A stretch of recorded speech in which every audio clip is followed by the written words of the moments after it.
Medic, do you know what you did? I mean, obviously you know what you did, but,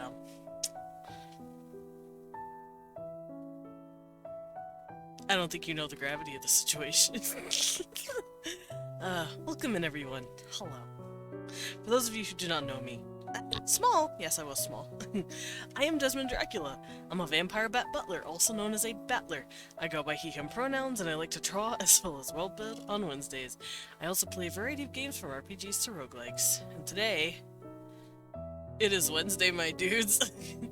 So we're gonna be doing some world building Wednesdays! Wow!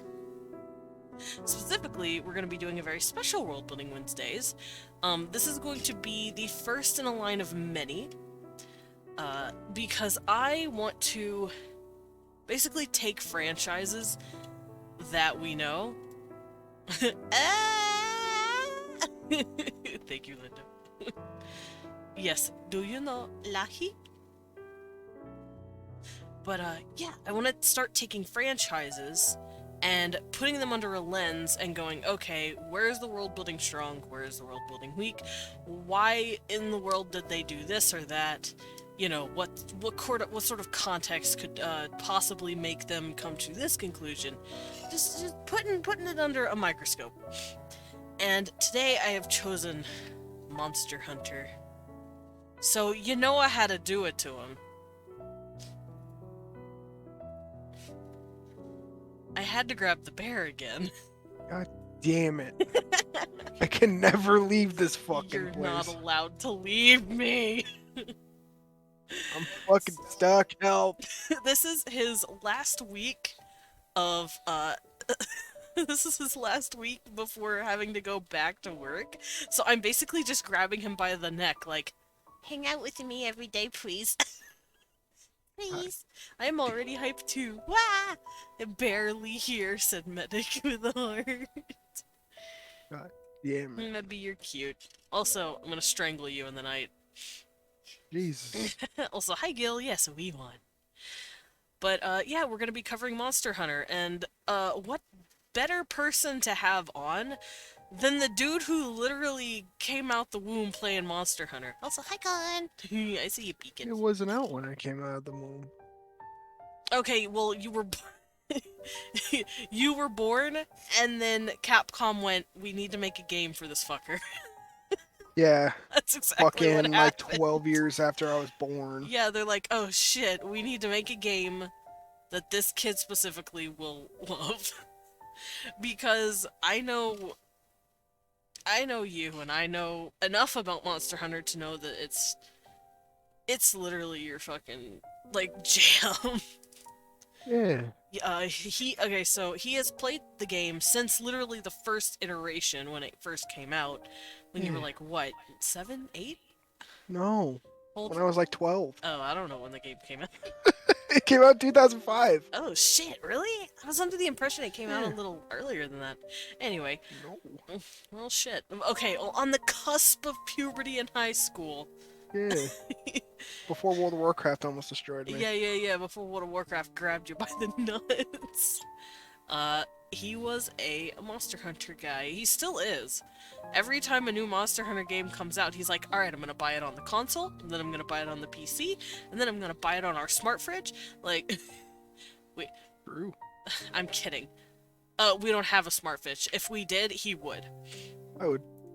But, our money belongs to the Capcom Monster Hunter industry. Oh no! 2005, I was 3! Damn. Yeah, we're old, okay? We're old men. We're grumpy old men. But, yeah, I wanted to look at the creatures themselves. But, oh, my model magnificent. Oh, thank you! Hello, pup boy. There we go. Welcome in. Welcome to the Bat Cafe. Please take a seat and enjoy your stay. And thank you. I made it myself. And that's not a joke, I did. I made this myself. Yeah. Everything you see here, I have made with my little bat hands.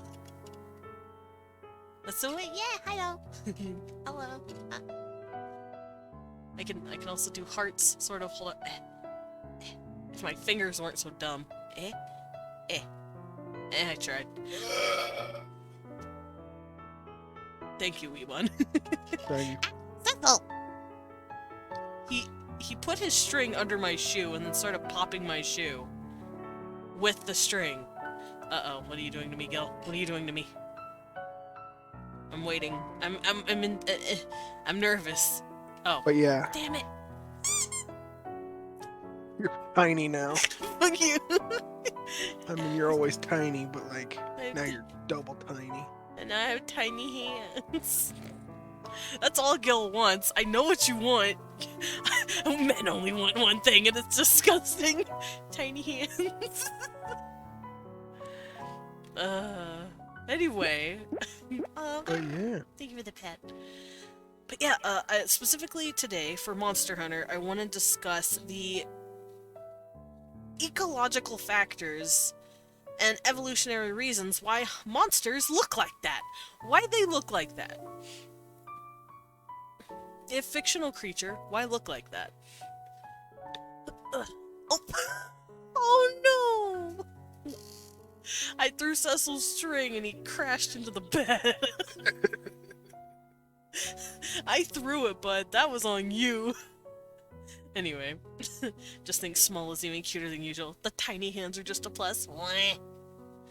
But yeah, we're gonna hop over to my my second monitor here, and we're gonna stare at monsters' asses. We're also gonna do a quick, brief understanding of the game franchise, and I know nothing about it, so I'm gonna give that to Weemon. Yeah. Alright, so what was Monster Hunter 1? So Monster Hunter 1 was a game for PS2 that came out I think in May 2005, but I didn't play it when it first came out. I think I started playing it in like August because my bro's friend came over with it. He was just like, yeah, fucking Capcom's the best. You should play this video game. I'm like, dude, I love Street Fighter. Oh, Cecil, you're in. And he's just like, this isn't Street Fighter. I'm like, oh, that's kind of cool. So we started playing this fucking weirdo game called Monster Hunter. And it was a clunky piece of shit, but it was a beloved clunky piece of shit. I could see it being clunky. I've played Try, and that one was pretty clunky. So imagine Try, but buttons, fuck you.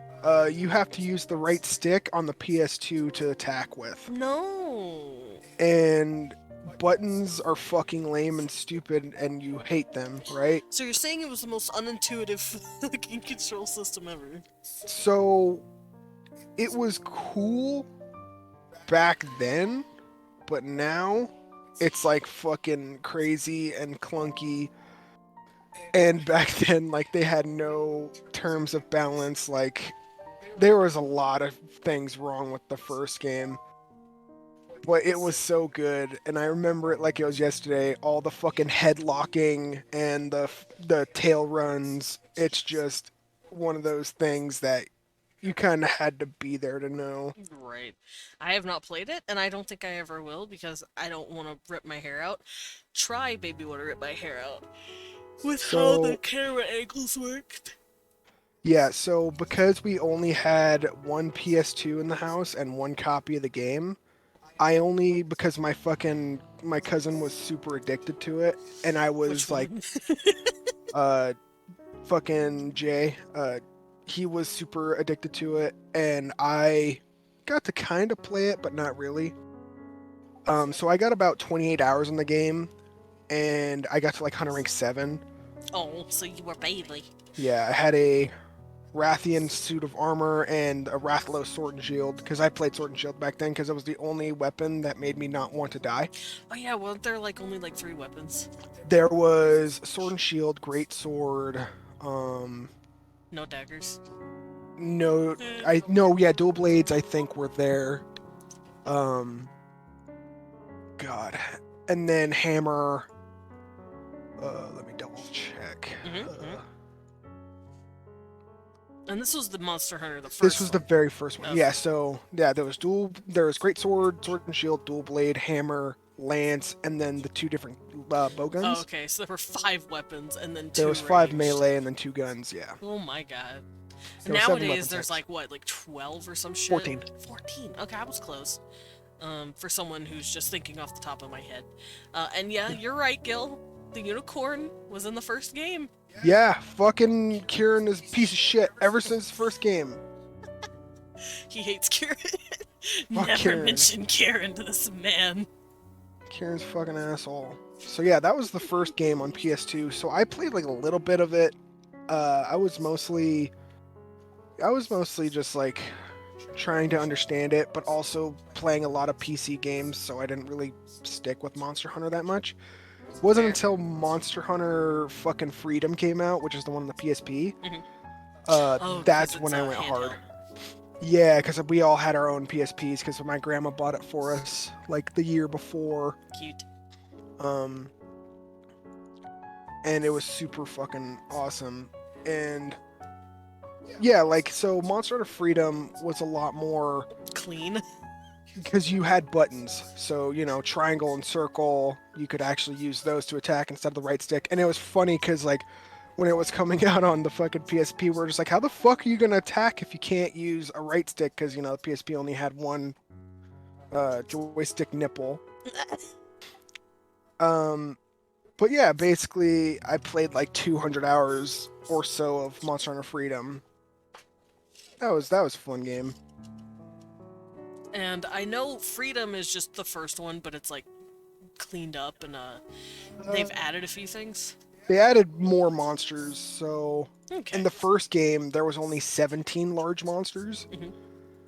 And then in Freedom there was 30 large monsters, so it just about doubled. Oh wow, that is a lot actually. Holy Yeah. shit. And I'm assuming all of these monsters are staples that we know even today. No, like a lot of them Really? aren't here anymore. At least not in the more recent games. Like they kind of got rid of Gypsaros. Okay. I didn't They know got that. rid of Yonkaku as like a baby dragon thing. Like they got rid of quite a few of these. We haven't seen Gravios in a while. I hope he's okay. I hope he's doing good. But like a lot of the staples like Rathalos and stuff like that are still there. They're in every game. I'm pulling them up so I can stare at them. Yeah. Alright, stare at them. oh god, Bullfango. So, Ugh. thank you Don't for bring the a pet book boy. Bullfango into my household. Bullfango. Unless you Alright, wanna be so single. I know you've played every single one. Yeah. I have only played a couple. I think Hmm. 4. I've only played 4 games in total. I started when the third game came out, or the third generation, quote unquote, came out. Yeah, try. Oh, Pop Boy, thank you for the stretch. Also, stretch your back. He's wrapped in blanket, so he's just wiggling like a worm. But yeah, I've only played Portable Third, which was a Japanese port, World, and then Rise. So those are my credentials, and I didn't play them nearly as much as you. I've certainly never beaten a Monster Hunter game before, which you have multiple times. There. Okay. So beating is different for people. I meant like get to the very last monster, and actually no, Okay. that's a lie. I No, beat you- World. Yeah. That's true. No, you didn't. You never beat Fatalis. I don't want to fight Fatalist. I fought the hand dude. It's not Fatalis. I know. You're not done. Well, back then there wasn't a Fatalist to fight. It was just the hand dude. Gotta go back. Not gonna go back. I farmed Fatalis. I love that fight. It's a good one. I'm not going back. I'm not going back there. Gotta go back. I I'll fight might. you. I might. Who knows? I might. But no. But yeah, in the first game, it looks like there's only a couple. Oh, Moss Swines. I recognize that little guy. He's in like every single game. But I only really recognize Aptonoth, Yeah. Bullfango, which is I love Bullfango because it makes you mad. Fuck you. You love Bullfango. He's a little asshole. I recognize the Kelbies. And I kind of know Velociprays and the Vespoids, which are the bug bitches, Yeah. but that's it. Like most of these, I don't really know. So you know felines. I do know the kibbies. Okay, so yeah, Yeah. there's kibbies as well. Can we talk about the cats first? Sure. Okay, let's talk about the cats. So, Here, we're gonna hop over here. oh Oh, Bate, get down. You silly thing. I don't have my tablet up for today. We're just gonna use this as my second monitor, and we're gonna pull up pictures. yeah, I'm gonna let Bate hang out with me. Alright, where are the kibbies? Felines. Bullfangos are nightmares. Bullfingos are fucking.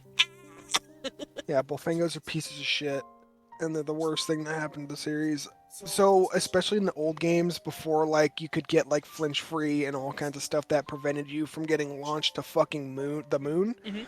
um, you would just be in the middle of a fight, and then Dick Brain would fly out of the corner of the fucking screen and knock your fucking ass over, and then the fucking big monster would have an opening to now fucking murder you. Fuck Bullfango. Ow. Piece of garbage. Alright, so that's a feline, faline. Hmm. It's spelled Feline. Felyne, so I'm just saying feline. Feline. Um, and this is another type of cat called the Lynx. Malynx. And these two types of kitties were in the game. It looks like since 1, but you Yeah. didn't get palicos. You didn't get like little partners until No. Portable Third, right? Third, or yeah, portable. Or Was it Portable? 3 is whenever you started getting, or 2 was when you started getting cat Oh, it was homies. 2. Okay. Yeah. Yeah, so first game, these guys aren't your homies. Yeah. Desmond, my Leon's husband friend. How are you? Hi, Pinguina. I'm good. How are you doing? But the felines are really cute, but I have no idea. So felines are fine. If you don't fuck with felines, they don't care. They'll just chill. Mellinks, however, will steal your stuff. They will run after you and they will take your potions and your whetstones, because back then whetstones weren't infinite, Yeah. and it would piss you off. Or maybe they'd take your mega demon drug and you're like, you son of a bitch, and you chase after them and kick them and murder them. I mean, it sounds cute. No. Oh. Oh, apparently they're called Linians? Linians? Linians, yeah. Linians? Like, that's their encompassing species. Yeah. Which is basically just short for Cat person. people. Yeah. And it sounds really bad, sadly, that these ones are the assholes and these are the good ones. But, I don't want to say it's racist, Oh, could be. but to me it reminds me more of the yin and yang thing. Yeah, Because chaos. these guys and are white peace. with black spots, these are black with white spots. Yeah. Kind of like the yin and the yang. Also, these guys are pacifist until you boop them, and then they attack the shit out of you.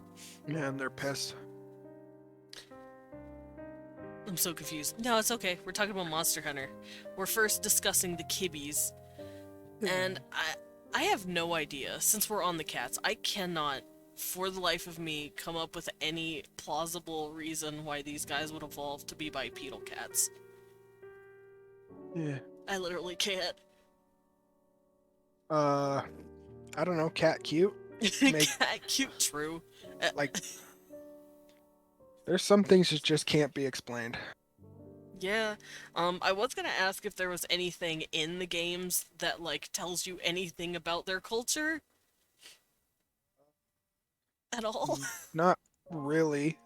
Just kind of, hey, these are the cat people. They're kind of cool. And that's it. Oh god, the shakalaka. Chocolate were goofy. I don't like them.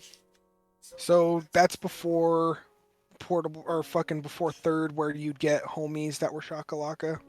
I don't like the shakalaka. Shakalaka are also, like, your companions. They're a type of cat, but they're a lot more ape-like, and they're assholes. And Yeah, but before that, they were just enemies. They would just throw shit at you and poison you with little knives that they throw at you. They're awful. Yeah, I don't care for them. And I'm not. But They wear masks. I'm not gonna show them because I don't care for them. they're good. They're good guys. Yeah. There's also another type of cat called the Grimalkin, and they look more like Maine Coons. Yeah. They look like this. They're very cute. But they're a lot more feral than these guys. These guys have clearly undergone some sort of a civilian, they've conformed with human civilization a bit more, while the Grimalkin are still very much in the wild. They don't really hang out with the hunters as companions. They're just kind of like forest helpers, right? Yeah, they're in Oh, the different fucking zones of the game and fucking world, and you'd go hang out with them, and they'd be like, "Ah, there's a fucking quest we need you to do," because like fucking this dickhead's trying to attack us, and then you fucking help them out, and they're cool with you after that. okay. So yeah, they're like NPCs that you do quests with, but you can't actually have them on your party. Yeah. Mhm. Okay, so yeah, the Malinks, these guys are all cats, and then the Shakalakas are like little apes. Yeah, like little monkeys. Yeah, they're like little monkeys. They all wear masks. They look kind of like this. Here, I'll show off what they look like. Um, Those are Gajalaka. yeah, these are Gajalakas. And they're like little monkeys. And I have no idea why these guys would exist either. But we could go over it by looking at the monsters themselves. Because I can't think of a single, like, super cat-like monster that they could possibly be connected to. Maybe Saber, the Saber one. Barioth? Barioth, yeah, the saber-toothed tiger, Barioth. Possibly something like that? And then the Gajalaka could obviously be connected somehow with... Gajalaka monkey. Yeah, so... Reishang? Or Blaganga or Kongalala. There's Yeah. many monkeys. Monkey. So there's clearly some sort of feline and ape-like monsters that these guys could... Alright, enough with the cats and the small things. I like We the want to get to the smalls. big monster. I know, I don't know how these guys would literally come to be other than just, yeah, cat's cute. Yeah, just cat cute. Japan. Yeah, They love cat. but there is also clearly some sort of evolutionary line somewhere, because the Grimalkin do exist, that are in a more feral environment, and they look like lynxes or like more wild cats. So yeah, Monster Hunter 1, that's the cats. Like, yep. Well, that's just all of the cats. And over time, I know, like you said, in the first Monster Hunter, the Kibis aren't your friends, but then they end up No. becoming companions. Yeah, and 2, you can start having kitties hang out with you. For those who They'll- have seen Rise and World, they're your Palicos. Yeah.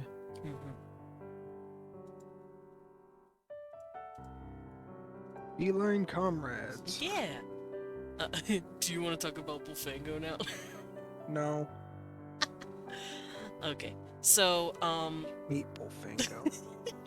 So over the course of the different games, we'll see some of the same monsters, especially the large monsters.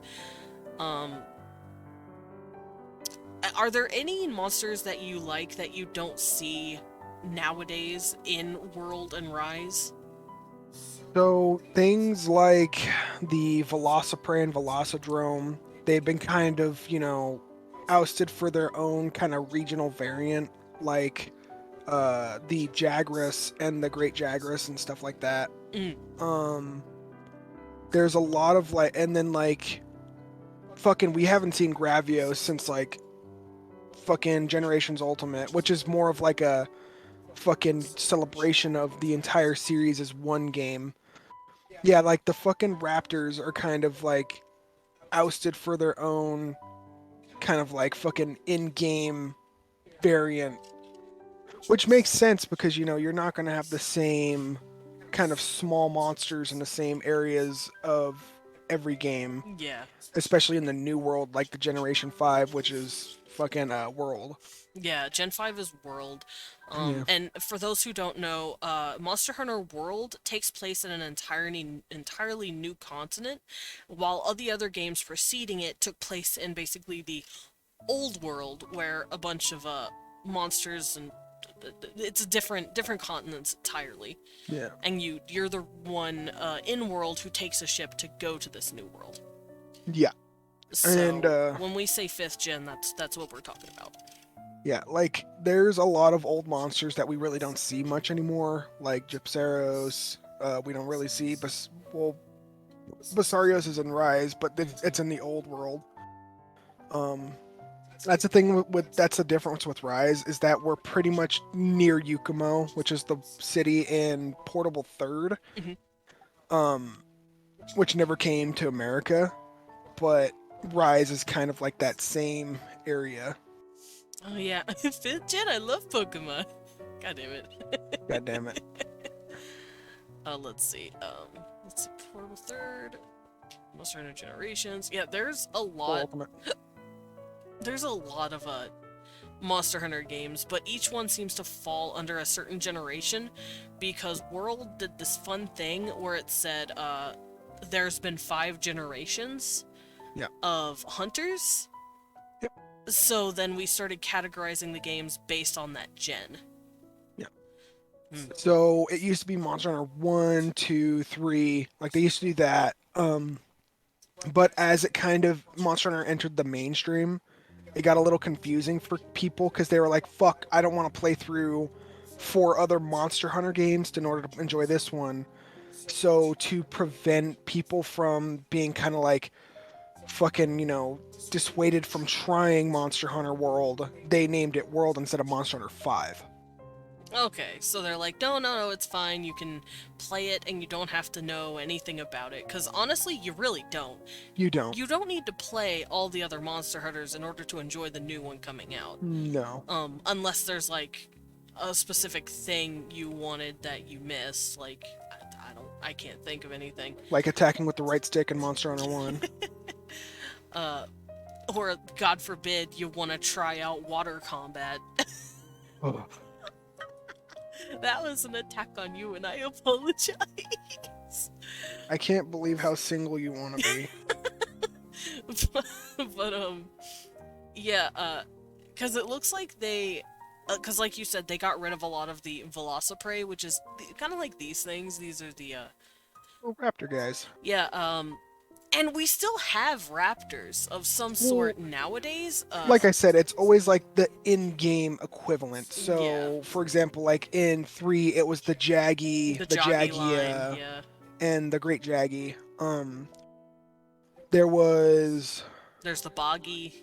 yeah, the Boggy, which are kind of like sleepy boys. They're like Jaggy that put your ass to sleep. Yeah, like they always have like their in-game variant No. Raptor.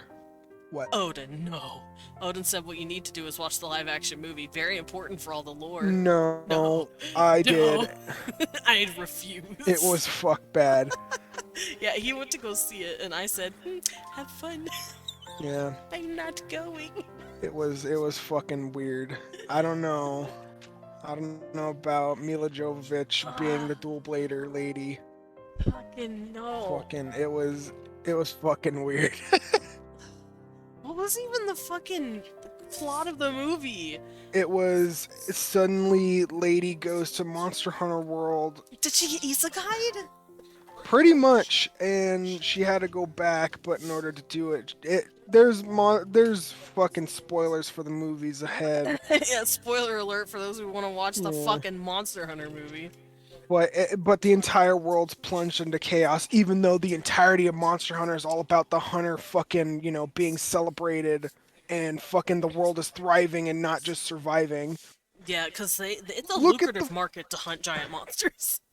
I mean, and then you look at all like the giant like cities like fucking Minigard or fucking Valhabar or any of the fucking even in the new games, fucking Astera, like everything is built around hunting. Mm-hmm. We aren't just fucking in weird clay hovels trying to hide from these things. We're fucking actively going out and murdering them. And we're fucking trading their materials and we are making armor and weapons. Yeah, It's hunting giant monsters makes jobs. yeah.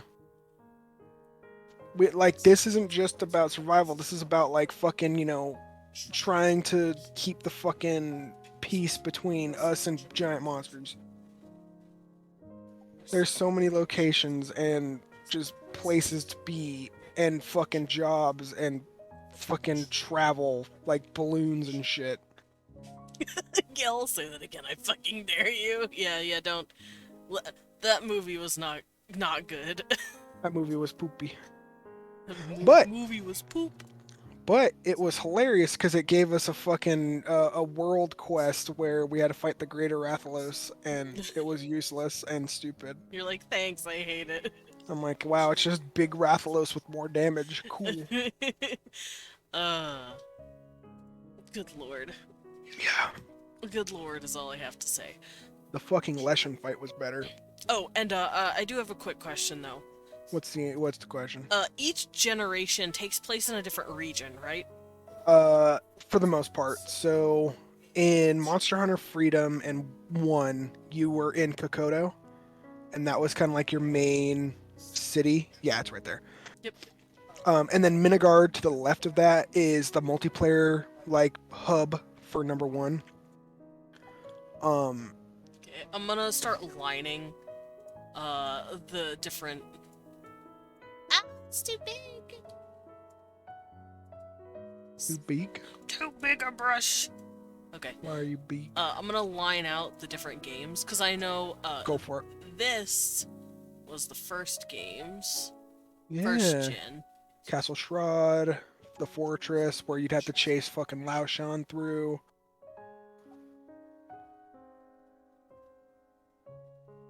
There we go. That is the region for the first game. Now, where's the second game take place? Okay, so instead of the sandy plains, the desert zone that was in Monster Hunter 1 is down here. Right here? It's right here. So is this where it primarily takes place? So in number 1, I don't think Valhabar, or I think Valhabar was like a middle spot between that and the desert. Hmm.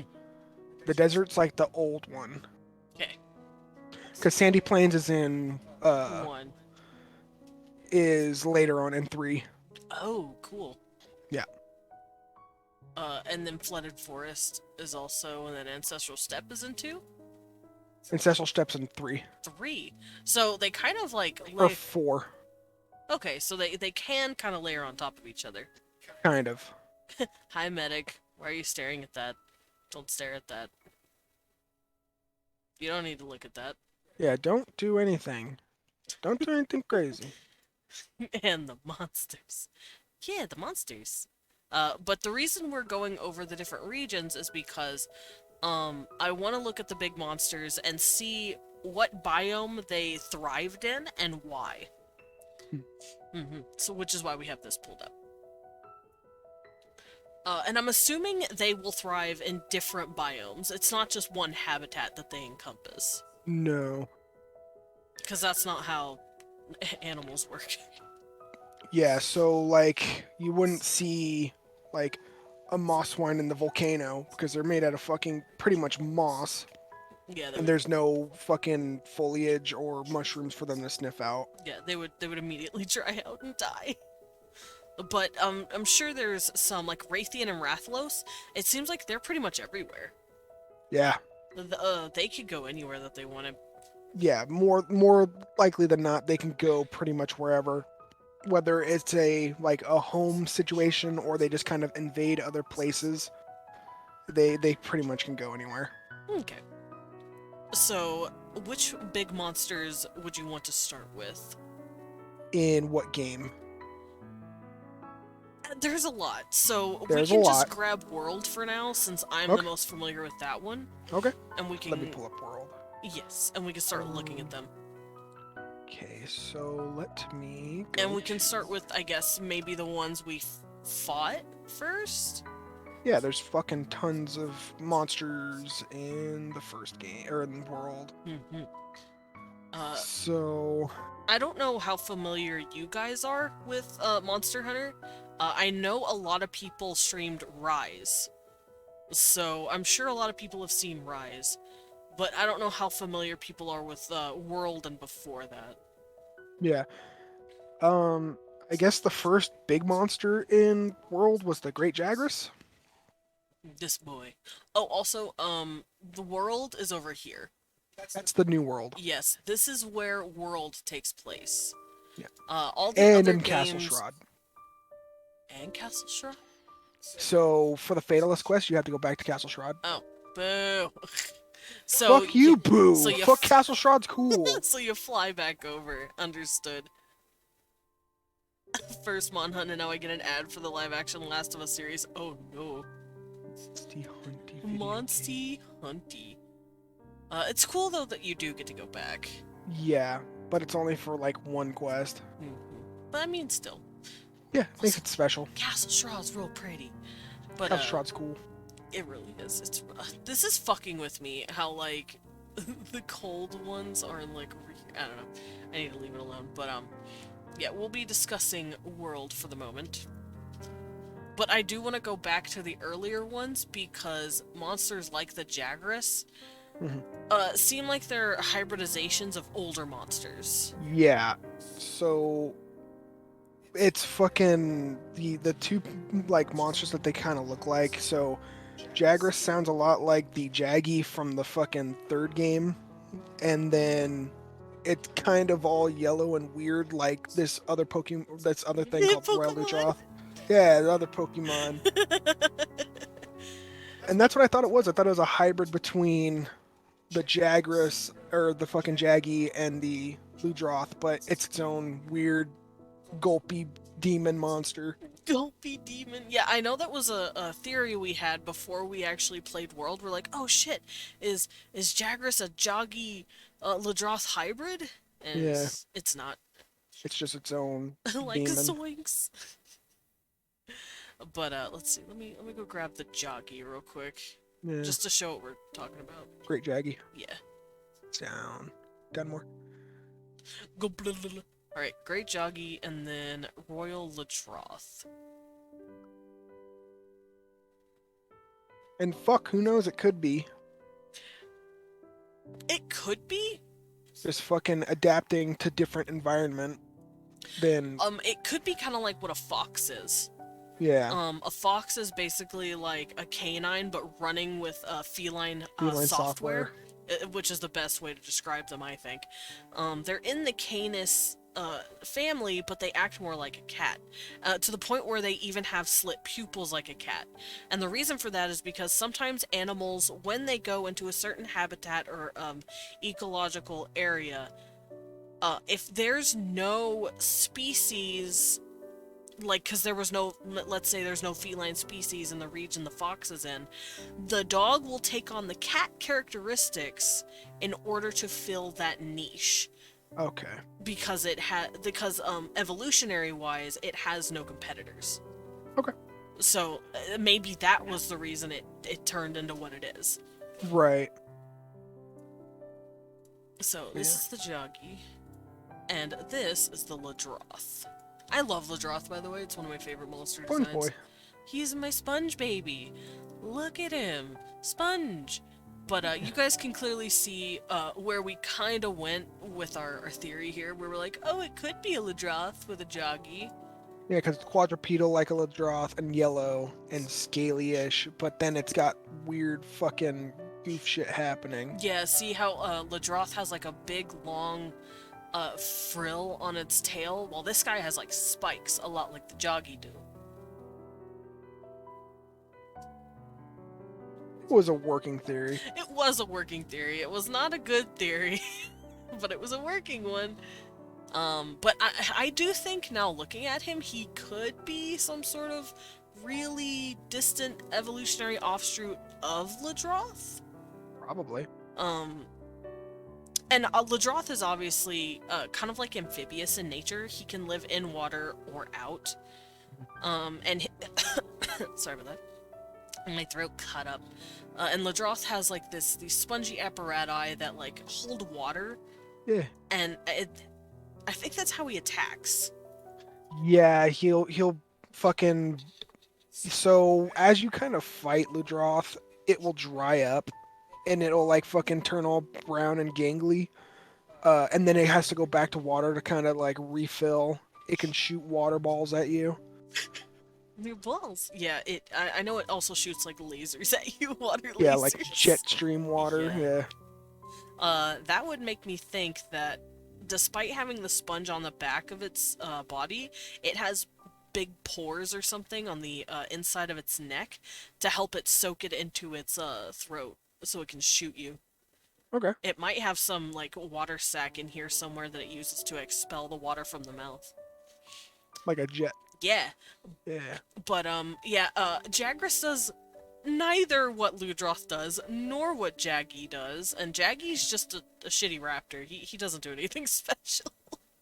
Yeah, and that's what kind of I think fucking Jagras does, because Jagras is like the first big monster of World, and it's kind of meant to be like a tutorial almost. Yeah, kind of like the Joggy are.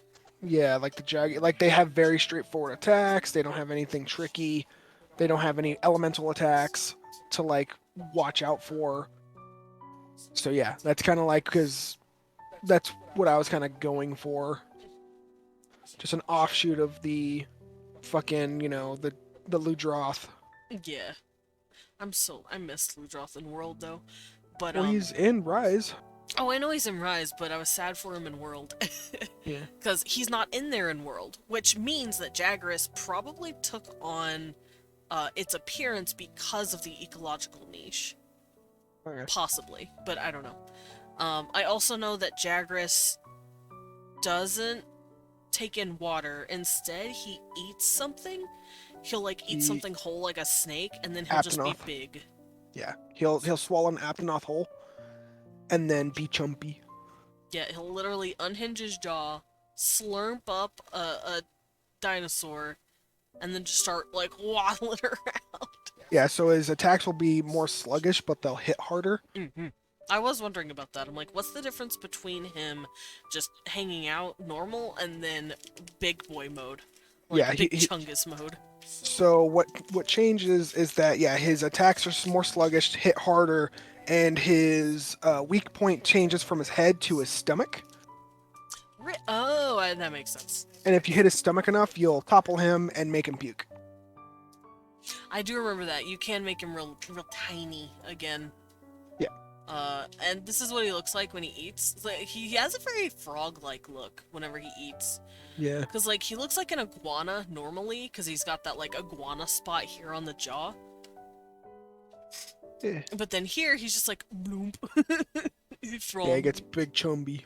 Yeah, he becomes super big. And that's why he's not in Rise, because Rise is the old world. Mm-hmm. Here, this one's a lot better. Me. He doesn't spit anything out at you, though. If he eats, then he'll spit up, like, chunks of monster at you. Ooh, I've never fought him as big... Well, I have fought him as Big Chungus, but, by that point, he was...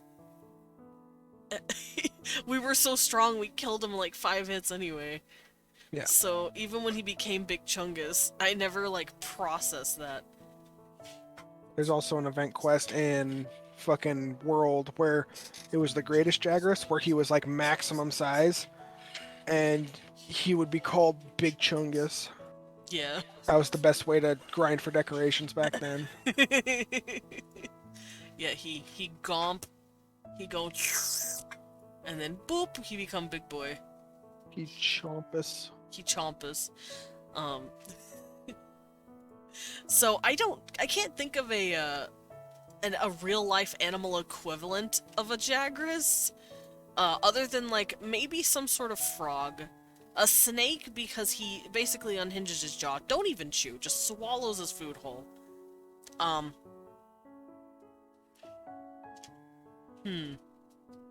Also, his hair does look like a remnant of Ladroth. Yeah, like sponge. Yeah, it looks like the sponges. But, The Great Forest doesn't really have a big water source, does it? It has, yeah, like on the fucking, there's like rivers and stuff that go through it, but it's not like in the fucking map. Yeah. So, like I said, this is World.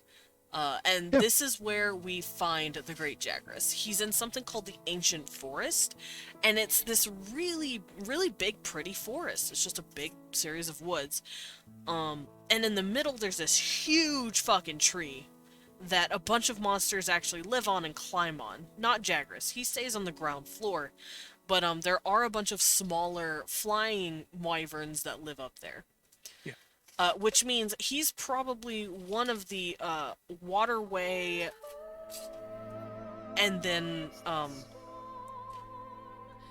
maybe not the top of the food chain, but he's certainly No. one of the apex predators because he takes out aptonoths. Aptonoths are basically like, I don't know what. Big herbivores. Yeah, they're these big passive herbivores. They kind of look like they look like a real life version of a dinosaur that we have.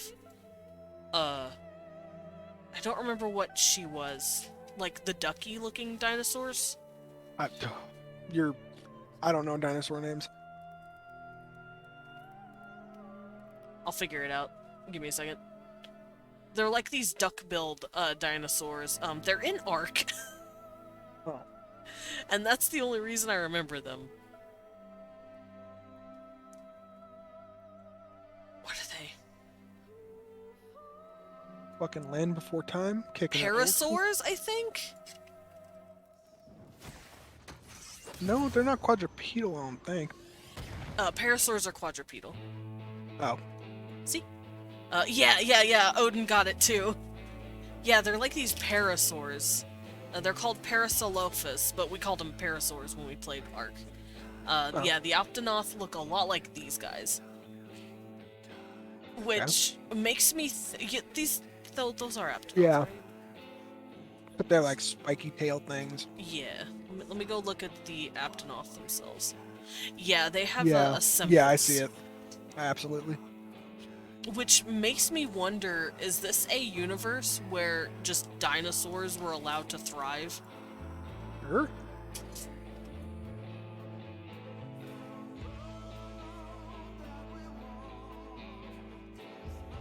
But yeah, they're the herbivore, they're basically just the world's bitch. They're eaten by everything, pretty much. Yeah. They're the snack of choice. Cool. But yeah, so that's kind of like the first monster. Mhm. So it kind of adapted as we feel Yeah. from Luthroth and Jaggy. Yeah, Um, I personally think, evolutionary-wise, it probably was some offshoot of Ladroth in this new continent, but Jaggy don't exist in the ancient forest, so just like the fox, it took on a sort of evolutionary niche. Right. It moved away from the water, its sponges dried up and became like these little hair tendrils, and then it took on a slightly joggy approach to the habitat. So that's my theory on the Ladroth, or yeah, on Ladroth and Jagras. So moving on to the next creature. I'd say so. The thing that you kind of fight next is, I'd say Geratidus, Geratidos? Geratido. That's or no, Kuliaku. That's like the next, like that's where you unlock area Camp 8. Kuluyak. I'm trying to remember what each one of these are.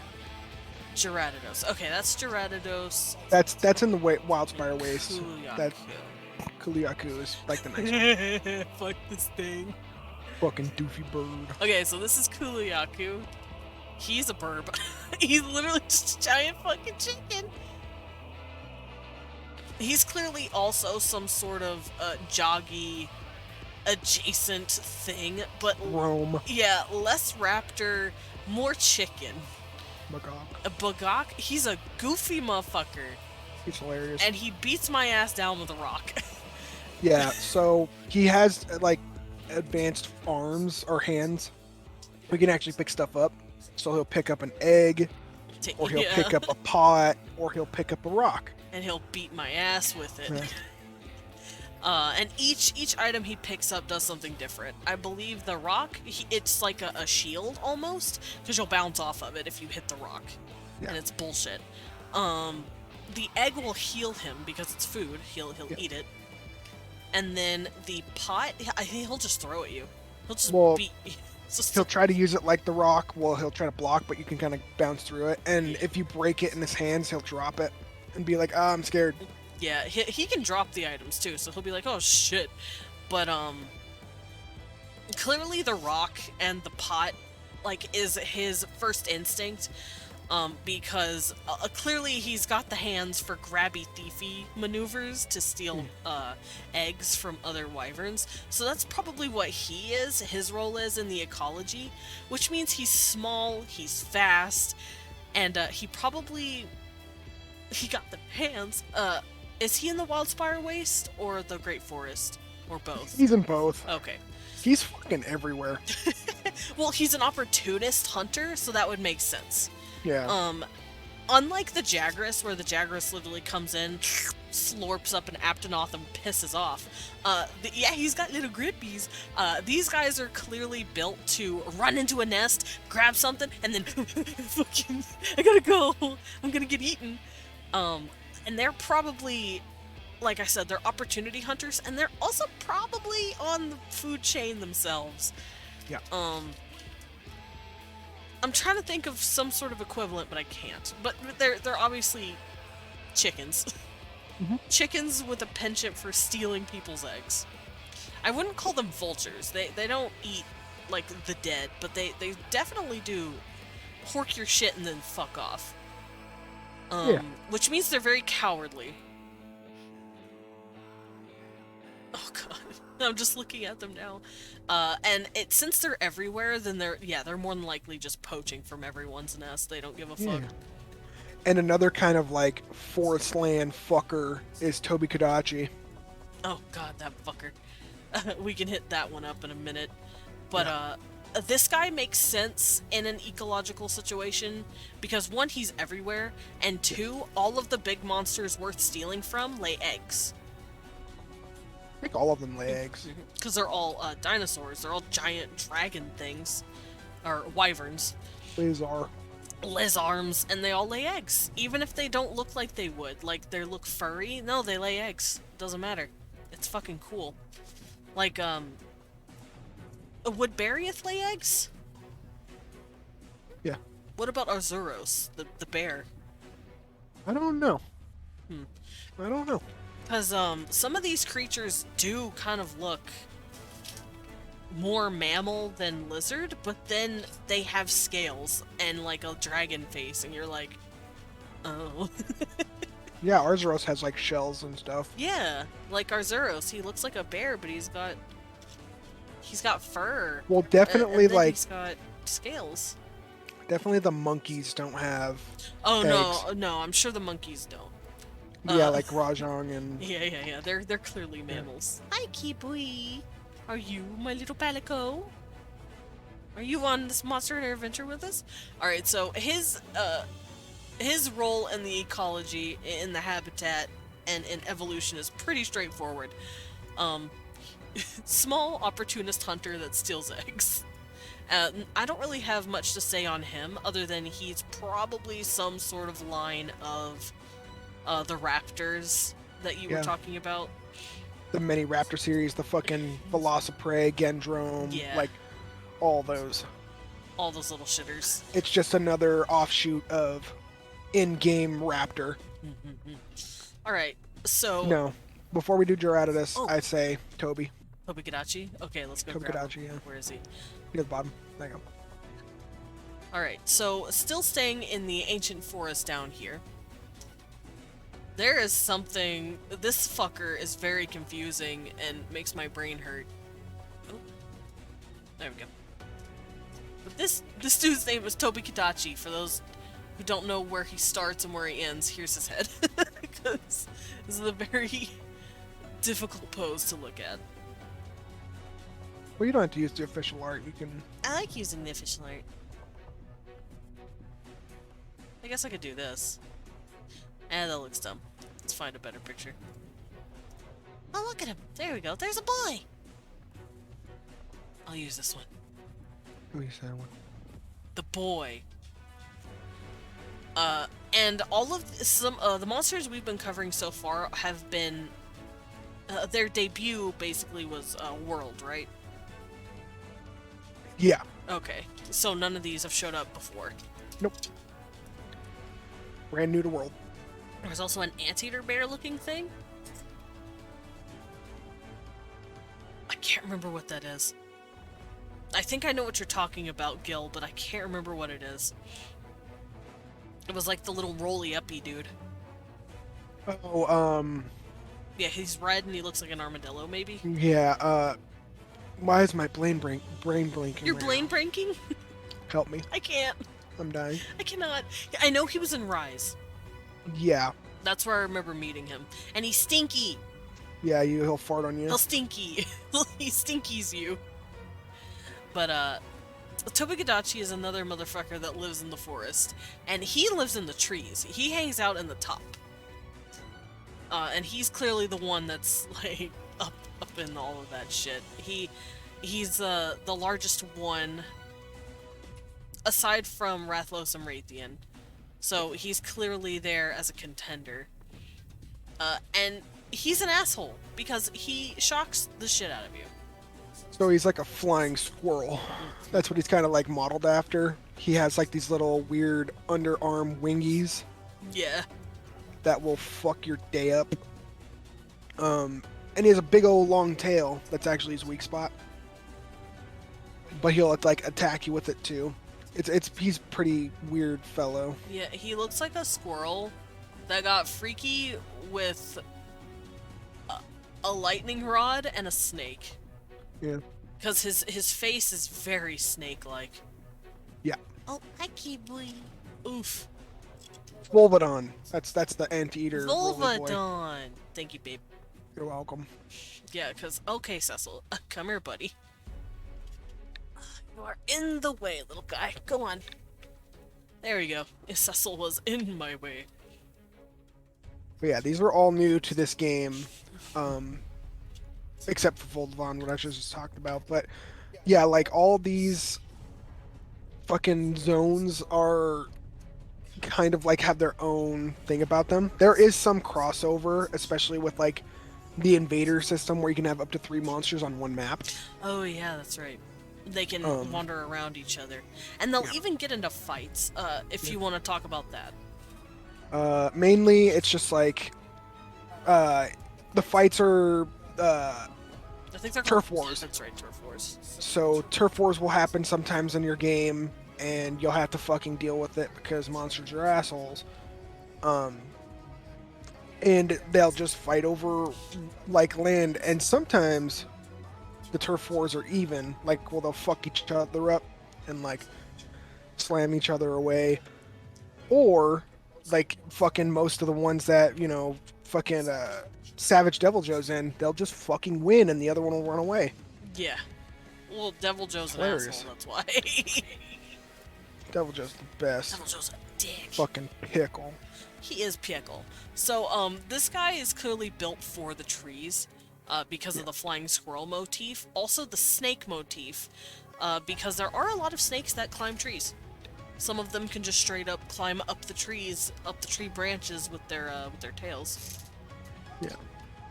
So that's no given, or no, it's a given, basically.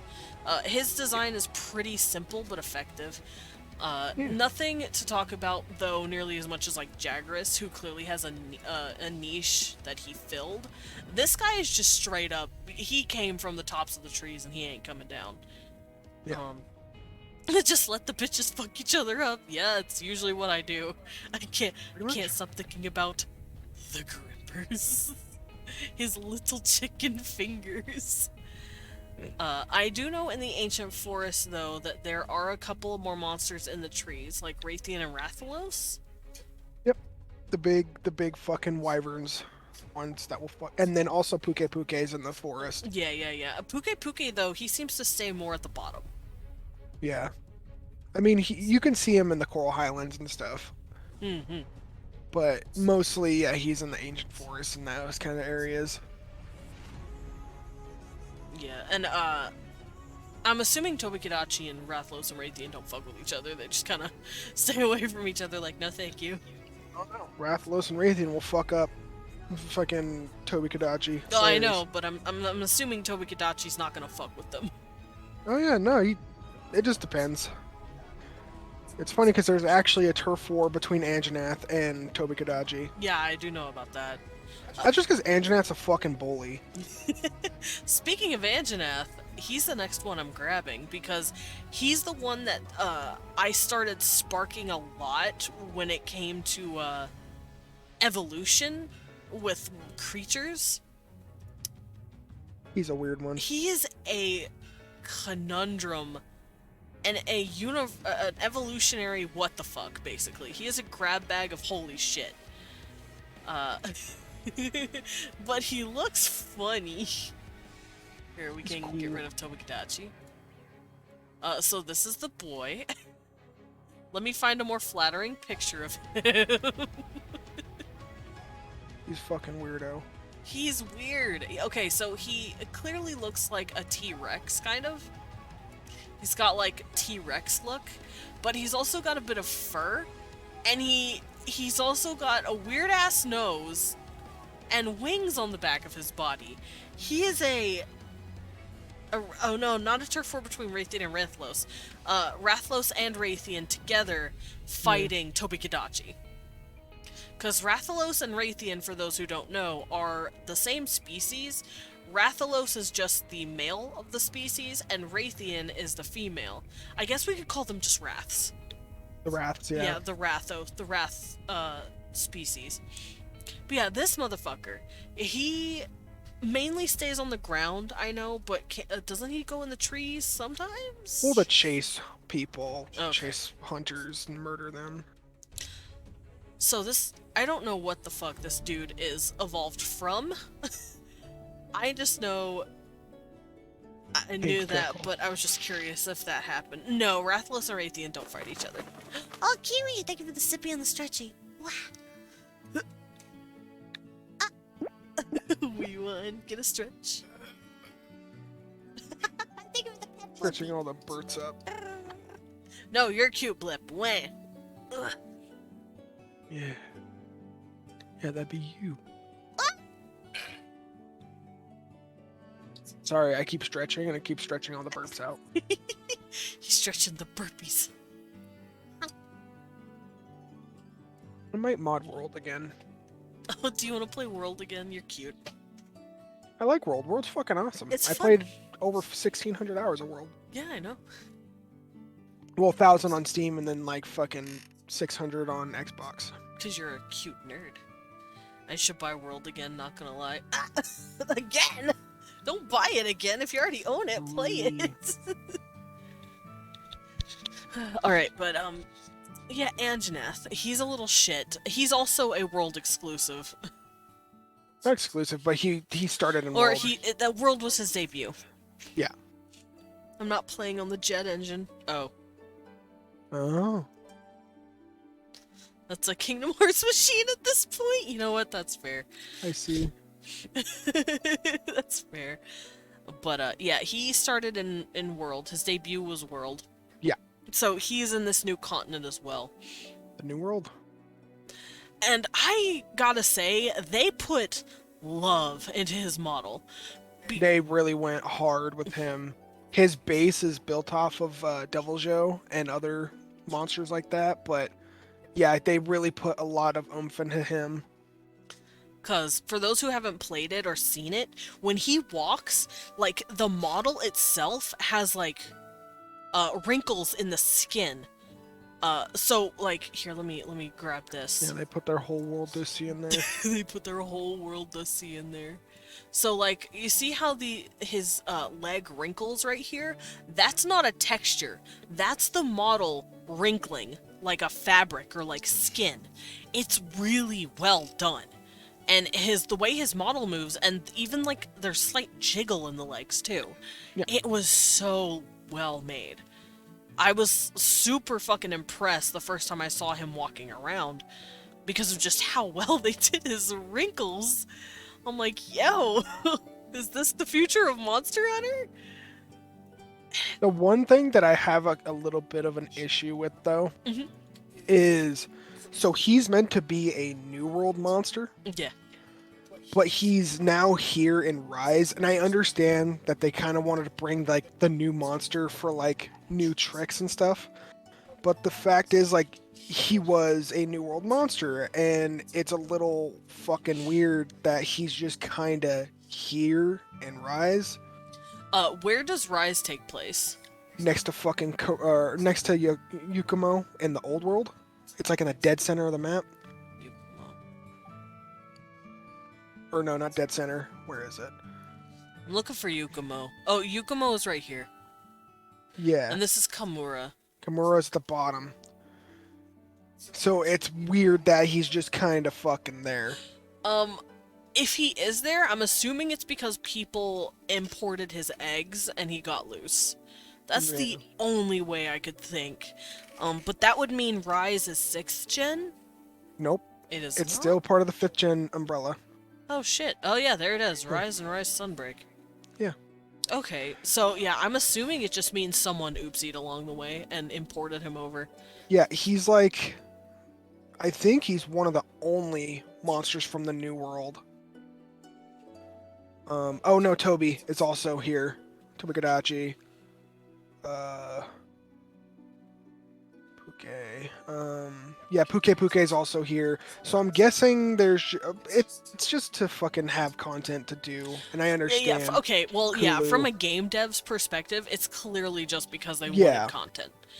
And Yeah. I'm okay with that, but at the same time, I am looking at it exclusively through a evolutionary lens, and my only, I guess, theory of why those two would be here is because someone grabbed a few eggs and went over. And went oopsie fucksy. Yeah, oopsie doopsie, and then they hatched at some point.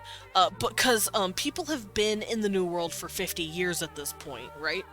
40 years. 40 years, okay. Yeah. So, once again, in the world story, people have been flying over to this new continent or sailing in their ships to get to it. So, over the course of those 40 years, a few people could have easily brought old world eggs over, which explains why there might be a Raytheon and Rathalos. Raytheon Rathalos, I think they're more of just like a really common thing. They They're could just be. fucking everywhere. I'm trying to think of, like, a monster that's obvious. Like, fuck. Or, like, Devil Joe, maybe? Right. Like, maybe someone oopsied and brought a Devil Joe egg over, or maybe a Bareth egg, who knows? Because those are old world monsters. Yeah. Obviously, not every old world monster is gonna be brought in because humans fucky-wuckied somewhere, Right. but, that's just the best I got for you. Well, but it's not just that. Like I said, it's just like because Yukumo never had these monsters, and it's like Yeah. fucking basically touching Kimura. Yeah, okay, so Yukumo and Sacred Pinnacle and all this is all, Portable third. Portable Third? Yeah. Was Frost Isle with Kimura or Yukumo? It's Kimura. Okay, so I'm just gonna do this.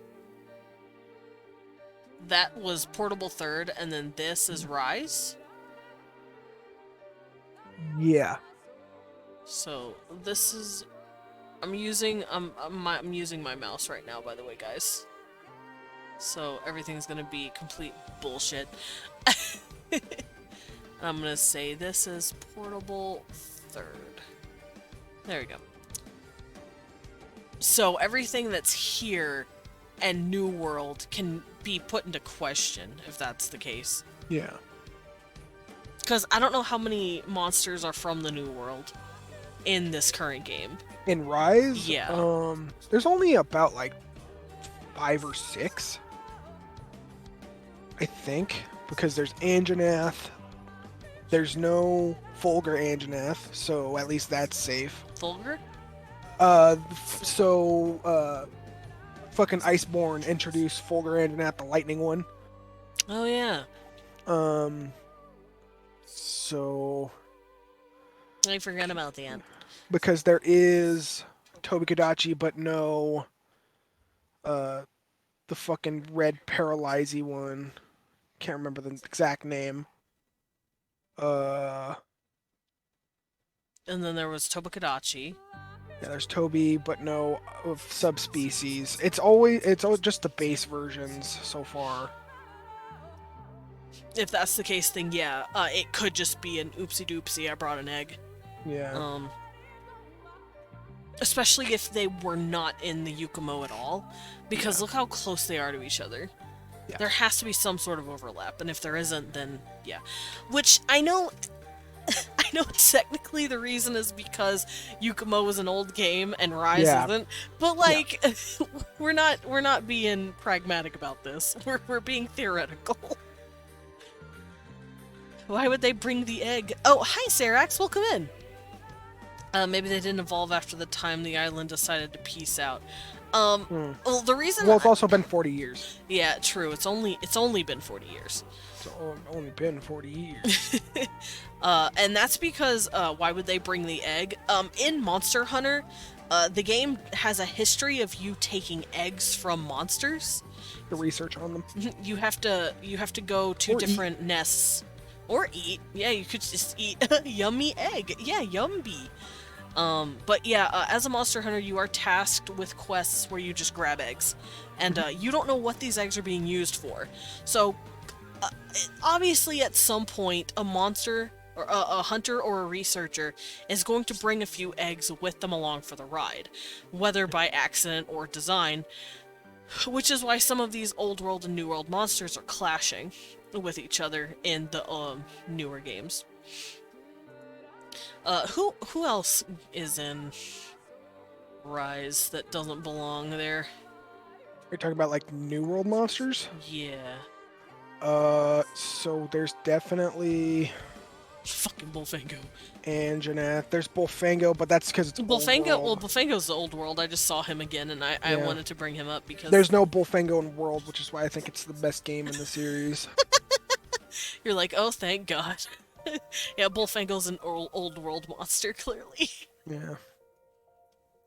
Let's see. Oh, Basil Goose. Yeah, Goose. But that's because Goose is a piece of shit. Fucking Basil Goose.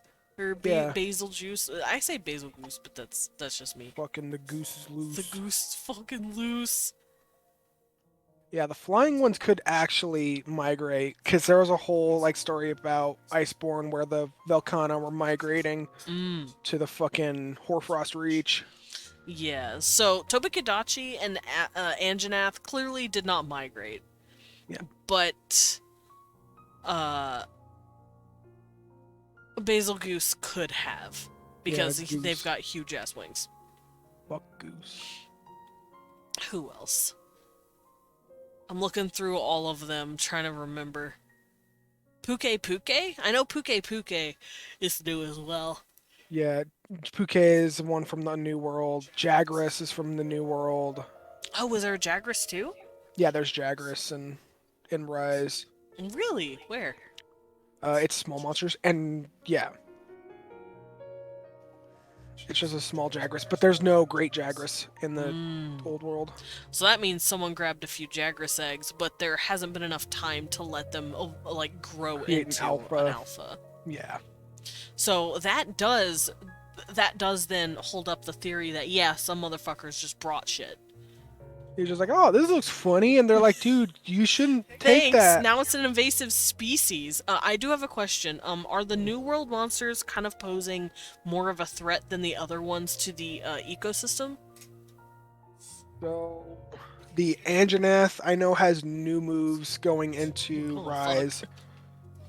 Probably to adapt to new dumb shit that it's gotta be around. Like, now it has a weird steppies move where it'll, like, step slowly at you and then smash its whole head into the ground. It didn't used to do that. No. Fucking... It's got... I think that's about it. I think it's out in... I mean, it's always been able to fucking burp fire on you. Yeah. Or sneeze fire on you, rather. That's about it. Yeah, by the way, this thing doesn't breathe fire, it sneezes it. So, you see how this fucker's nose, it looks normal, and then it doesn't. Because this part of his nose literally pops out of his face, and he just literally hot chews fire all over your dumbass. Yeah. He's an asshole. Alright, so, before I close out on Anjanath, I'm gonna complete this with, one, he's an asshole. Two, I've always speculated why he has, like, wings on his back, and I think it's because they're vestigial. It more looks like acid. Oh no, it's not acid. It's straight up fireballs. He will literally, that's smoke. That is steam and smoke coming out of his nose. He will blow fire on you. Yeah. He just fucking sneezes up fire on you. It's gross. Like, he can blow fire out of his mouth, Yeah. but sometimes he'll just huck a fire loogie into your face, and it's Gross. funny. Oh god, he's disgusting. That's a face only a mother could love. But, yeah, I think he has wings on his back because he's vestigial. You'll see that there is a lot of Rathalos and Raytheon in the Ancient Forest as well, and I always had the theory that maybe, with him evolving next to them in his, ecosystem, he kind of lost the use of his wings Yeah. because he was no longer King of the Sky. That goes to the Wrath family. So he did better on the ground as just a really big predator. Real big brute wyvern predator. Yeah. And it looks like Tobikadachi learned to just climb the tree better, get away from them by just going higher. Yeah. So it looks like this sounds silly, but bold of you to assume it has a mother. Yeah, you're right. True. But it looks like a lot of these monsters are probably evolving to get away from the Raytheon and Rathalos. Well, yeah, dude, the Wraths are such a fucking dominant force. The Rathalos, the Wrath family are fucking great. Here, let me go grab them real quick as well. Yeah, Los and Ian down there. What, Kibwe? Cecil is a meowing. I wish with Iceborne they would have brought back Blaganga, but I understand why they didn't. Laganga? Blaganga is a old monkey from Freedom and Unite, Mmm. and he's really funny. Wish they'd bring him back. What does he do? Why is he funny? He's here. I'll show you. Yes, please. Without explaining anything, I will show you a picture of Blaganga. Thank you. I would love that. No context. I don't want context. It's monkey. Hey, monkey. But yeah, we can talk about the Wraths next, since I know they've been in the game since 1. The first game, and they've been in every single game. They've never left the rotation. Monkey. He used wings for something else, like for warning or looking bigger in a fight. Yeah, more than Yeah. likely, that's what he uses it for now. But he had the wings for some other evolutionary purpose at some point. And I personally think you sent it to me. I want to see it. Thank you for sending monkey. Oh my god. Oh. Oh yeah, that's a comic I saw of fucking Castle Shroud being burnt to the ground. Oh. Because Castle Shroud is an old, like Oh. fucking, an old castle kingdom that has been razed to the ground in one night by Fatalis. Fatalist, yeah. That's crazy. Monkey. It's monkey. It's fucking monkey. There you go. There he is. It's fucking monkey. Yeah. He hasn't been around very much. I think he was in Generations Ultimate. That's the last game he was kind of in. I wish he was around more because he's fucking hilarious. He looks funny. Funny monkey. No, funnier is Kungalala. He's fucking hilarious. Alright, there we go. Now it looks a little better. But, this are the Wrath family. The Rathian and the Rathalos. Since we're going back to the very beginning here, I'll let you take the reins on this more. But this is Rathalos and Raytheon.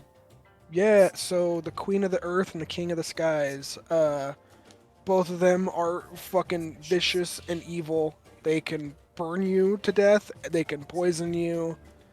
They're just genuinely bad people.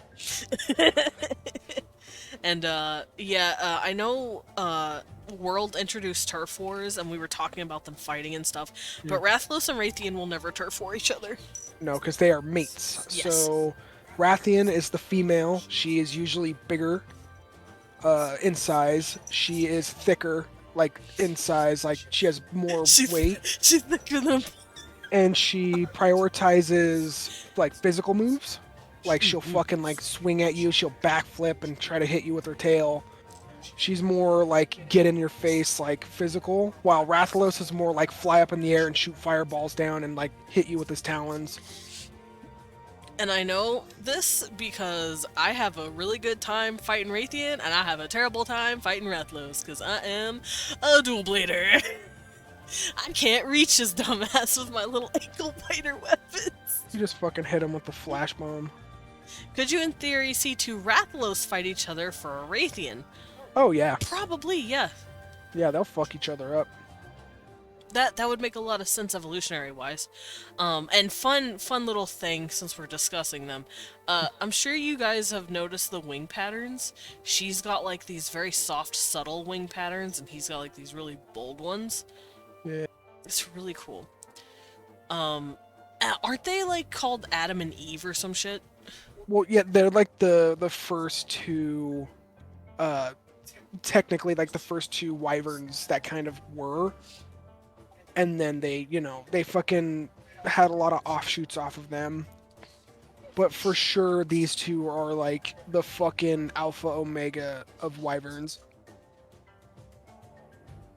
Now, when you say the offshoots, do you mean like design-wise or evolution-wise? I mean, kind of both. Like, God, that guy's Oh, fucking shit. motorcycle was loud. That man's fucking neumed. So they kind of like do like offspring kind of thing. Like young Garga is kind of like evolutionarily, fucking close to them. Except more like chicken, like Kutku. Chimkin. They have a lot of, similarities to... Where the fuck is it? There's a lot of shit in Frontier, but we're not gonna fucking do that to these people. That's just fucked up. Yeah, they have a lot of shit that they kind of go through, and they've always been the same. Like, evolution-wise, they've never really changed, because they never really needed to. Yeah. They're like kind of like crocodiles. Yeah. Where it's like, I haven't had to evolve in millions of years. I spy a small guy. Yeah, it me. I am the small guy. But what if you weren't small? Huh? What if you instead We're were tall? not small? Are you gonna make me tall? Am I gonna be tall? Oh, please. Oh, I see. Hey, we saw Sfingy here. Why is Desmond small? What the fuck? Well, I'm not small anymore. No. No! Medic, you brat! God damn it. Medic, you absolute shitter! You absolute fucking shitter! Well, there go my points. Here, no, I'll give them back to you. Yeah, that's fine. I lost them fair and square. No, I give them back if it's like if I it's lost them like fair and that. square. It's fine. No. Oh, you're right. Medic, I'm gonna make all of his we can't switch me back, Medic. Also, here's my little hands. No! Oh, baby. I'll switch myself back in a few minutes. How about that? Depressed. Oh, no! I'll switch myself back. How about that? Glavenos, it's best okay. monster for me. Oh, Lavinus is the fucking coolest! I do want to cover him too, because his tail's fucking He's my dope. favorite! But yeah, these guys are basically the staple, and they're really fucking cool. Lavinus is the best monster, and it's not even close. We'll talk about There's a Glavenos lot of soon. cool monsters, but Knife Pickle is the coolest. I got little hands, yeah, my little hands. 1 sec, I'll get my tea. Serax is ready to talk about Glavenos. But before we go to the next monster, just a quick thing about these two. As far as evolution goes, they clearly have not changed a bit. They don't need to. They don't have to. They're clearly the apex predators for Yeah. obvious reasons. They poison you with claws and tails. Their spikes are literally coated in poison. They'll fuck your ass up. Which kind of reminds me of Komodo dragons, actually. Because Komodo dragons are super venomous. Yeah, they're venomous as fuck. Yeah, so I think these guys... A knife pickle. Knife pickle. Medic taking notes. Medic said, oh, knife pickle. Knife pickle is the fucking coolest. But then, in order to talk about knife pickle, we have to talk about the original recipe pickle. We'll be getting to that, don't worry. But yeah, Rathlos Arathian, they're tested and true, and they're assholes. They're fuck you everywhere. up. They will fuck everything up. And like I said with the wings, her wings are like a subtle pattern, and his wings are not. He's clearly there for posturing and making like big, scary wing flapping motions at motherfuckers with these really creepy dark lines. To scare away predators. And she's got subtle lines because she's clearly there sitting in the nest, looking green gold, so that she can blend in with her Blend surroundings. into the leaves and stuff, yeah. And that's exactly how most birds work. The dudes are really pretty and really shiny because they're like, hey, look at me, I'm gonna scare the shit out of you or distract you, while my the hen and the babies are safe and blending in with the foliage. Right. And then I actually have one question for you. Yes. I want your take, because Okay. there's a lot of theories behind why this happens. Okay. I'm gonna send you 2 images real fast, like... Kazu not even close. Kazu sucks. Basil Goose is best monster. Goose is cool. Goose is an asshole. He's an asshole because you'll hear... and then you'll just get blown And up. you're like, oh, fuck. That's all you hear, and then you're fucked. Alright, what are you throwing at me? I'm throwing these 2 monsters at you. Okay. Azure Rathalos and Pink Raytheon. You want to know why this happens? I want to get your theory on why this has occurred. Alright, so that is Pink Rathian, That it's Pink Raytheon. and this is Azure Race Rathalos. Azure Rathalos, yes. Okay, let me do this. So now I have the original girl, and then pink girl, original boy, blue boy. So why this happens, more than likely, Pink Raytheon is an offshoot, probably, of Red Rathalos. There was probably some color crossing going on. She probably took on characteristics similar to that of a Rathalos' colors. As for Azure Rathalos, oh yeah, and Silver and Gold Wrath and Wraith. Yeah, but that's later. Yeah, we can cover those in a second. So that's my theory on Rathian. She more than likely got it from a Rathalos. Yeah. Or maybe there was a niche where a Rathian needed to take on a Rathalos color palette, because maybe where she is, it's better for the females to be more posture, or even take on mimicry of the Rathalos. That way when people see a red-looking Rathalos, even if it's a Rathian, they fuck off, because they think it's a Rathalos. So that's my understanding, because you'll see that kind of shit in the wild all the time. There are animals that will mimic the opposite sex of their own species, so people or their predators will go, oh fuck, it's that version, and then they'll fuck off. Yeah. So I'm assuming that's why. That. Now with the blue Rathalos, I have no idea. They're in the same regions, right?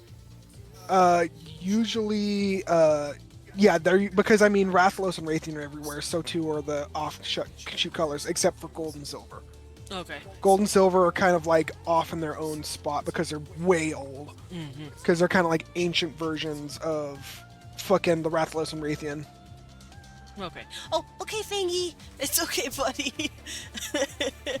I understand, but have a good lurk. Okay, so with Rathalos' color, it could be some sort of version of albinism, because that just happens in nature sometimes. You will get discolorations. But it could also be some sort of genetic anomaly that used to be beneficial for them back then, but is no longer beneficial for them now, and it just happened to come out in this generation. So let's say, this is a theory, but let's say back then they were in the waterways more or something, and he needed the blue to stick out of the foliage that they were in. Yeah. Who knows? But it could be those two. I can't say for sure because I don't fucking know. So yeah, like you said, it's kind of like an offshoot thing where yeah, like fucking they needed to kind of mimic the same kind of like thing within their gender, like fucking gender differences. Like the pink Raytheon needed to, because there wasn't enough male Rathaloses in an area, so the pink Raytheon kind of came as like a fucking genetic mutation because there was just not enough Rathaloses around to protect like nests and shit. Yep. We actually saw that in a Pride of Lions recently. There's a female lion that actually grew a mane because they didn't have a male. Right. She grew a mane and she took on, she was able to sound male, she roared like a male, and she even mounted females. Okay. And she started taking on traits of a male, so maybe that's what happened, yeah. So pink Rathian will also do more ranged attacks, like more Really? fireballs, more. It will do more things like fucking, you know, double backflips, and then like spit poison from their tail, kind of to mimic the Rathalos' ranged aerial I combat. didn't even know that. So that's kind of how they, you know, they do that. Damn, Progressive Lions, yeah, they got a trans mask king in their world. But yeah, I didn't even know she changed her moveset. If you watch her, she has more ranged battle than a regular Rathian. That's fucking cool. So then my theory on her taking on a Rathalos, because there's just no Rathalos around, Yeah. She adopts that role, and either she's born pink to take on the colors and as such acts that way because there's hardly any Rathalos. Yeah. Because clearly she's not going to change the colors. Now, what about blue or Azure Rathalos? How does he change in moveset? Maybe that'll help me understand why he changes. He doesn't really. Oh. So Azure Rathalos is more of a mutation in color. They're called Noble Rathalos. Okay. So they're like a crazier, like, they still stick to their game plan. They don't really like change their like battle. Like they fucking still have like aerial fireballs and stuff like that. They'll like sweep at you from the air. So yeah, it's more mobile than an average Rathalos, but it's definitely still kind of like the same thing. Okay, so then for them, yeah, I'm assuming in his case, it's some sort of like albinism of some sort, where there's a discoloration. Yeah, but you know, an Azure Rathalos is kind of rare, so they kind of like are that way because of, you know, they're called Noble Rathalos. Yeah. So yeah, it's kind of like seeing a blue lobster. Yeah. It's like, oh shit, okay. Shock blue lobster, you're just like, holy fucking holy. Yeah, because fun fact, blue lobsters exist. They do. They're very rare, but they do exist. Yeah, because they're usually like brown and stuff. Mm-hmm. Yeah, they're usually like a brownish, like a very dull red brown, and then you cook them and they become light brown, like light red. But one thing that is interesting about Azure Rathalos is it has green coloring. It has like greenish coloring around the wings. Oh, that's pretty. And around like the neck and the underbelly. That could have something to do with the Rathian as well, because Rathian is green. But he's not full on red or green like the Rathian, and he doesn't change his moveset, so I do think it's just a discoloration. And yeah, I mean, other than like in-game mechanics, it has crit instead of attack and earplugs instead of weakener and stuff like that. But that's just a game mechanic. That's just game mechanics. Yeah. That doesn't really help in terms of. That just sounds like someone went, ooh, blue, I'm gonna make this look different. Yeah. White truffles are also much more expensive than normal truffles. White truffles also exist. Yes. Yeah, I do know about that too. A blue Even though they lobster are, jump scare. yeah, even though they are like the same plant, and like I don't know if they taste the same because I've never eaten truffle I'm before. sure they do. It's just white Um, truffle's really pretty, I guess. yeah, it just doesn't color your food like black truffle does. And then also, you also have Diablos, which is one of the big bads of the Monster Hunter universe. Yeah, we can talk about Diablos in a minute. I'm here for that. Yeah. But as far as Gold Rathian and Silver Rathalos are concerned, They're like ancient versions. They're just old. okay, they're just older versions, Yeah. which makes sense. Gold Rathian would be a more what's the word? Uh, a more prominent color than like a dull green that the current Rathian looks like. So that means she wasn't quite in her evolutionary line where her colors are completely compatible with her habitat. Yeah. Basically, she sticks out more. She's still evolving into that color to blend in better. How's it going, Pats? Hi, Pats. And with Silver Rathalos, yeah, let's show them off here. Yeah, I sent you the pictures, Yeah. making it easy for you. Thank you. Oh, pet. And do any of their moves change or no? They are fucking extremely aggressive. Oh, that makes sense. They shoot like fucking novas. Oh, God. They're fucking extremely dangerous. But they only reside in places like towers and like old civilizations, away from everyone. Okay. So yeah, they're probably older offshoots. Also, thank you for the pet. Blippi. I love seeing you two nerd out. Leon, they are because of the Blippi's internet stuff. Oh, yeah, no, they are aggressive as shit, and they are extremely tough to punch through. Like, you need like fucking some kind of fucking fencing or ESP to get through. ESP is an old skill in fucking the older games. It's basically just a way to get through tough monster shells without like bouncing. Yeah. Oh yeah. I know what you mean. I bounce all the time. Yeah. But yeah, I personally think the reason she's this way is because she's an older iteration. You said. Yeah, she's an ancient, and so is he. Mm-hmm. And you can tell that. Well, we all know how colors work. Green is related to yellow. Green is like a blue plus yellow color. Yeah. So it's obvious that the current Rathian had her yellow fade, just so she can fit in with foliage better. Yeah, so she could actually blend in. Mm-hmm. While she don't need to blend in. She's too aggressive. She don't She's give a too fuck. old. She'll kick your ass. She's proven her worth. Yeah, she's proven her worth. The green is the color, yes. Oh, thank you. I didn't know that. While with Silver Rathalos, it's just clearly his color, but it also explains why blue Azure Rathalos exists. Maybe Azure Rathalos could be some sort of In between colors. yeah, in between color of oopsie doodle. We've got a bit of silver here. Well, that makes sense because noble Rathaloses are ones that are kind of protected in nests. And yeah, it would probably grow up to be a silver Rathalos, unlike the rest of the red Rathalos that are kind of like drones. Yeah. But yeah, those are my theories on why they color different.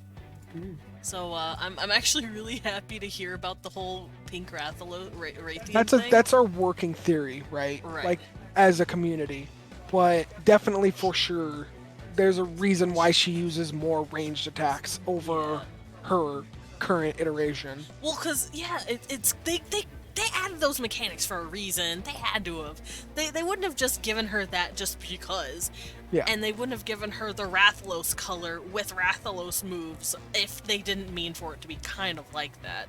She's like a Rathalos-centric Rathian. Yeah. That's still really fucking cool. So yeah, Alright, what's it was next? Alrighty. Diablos? Oh no, we can talk about Diablos next. Because Diablos is in every game too. Yeah, Diablos has been in every single game. Where are you? Right there.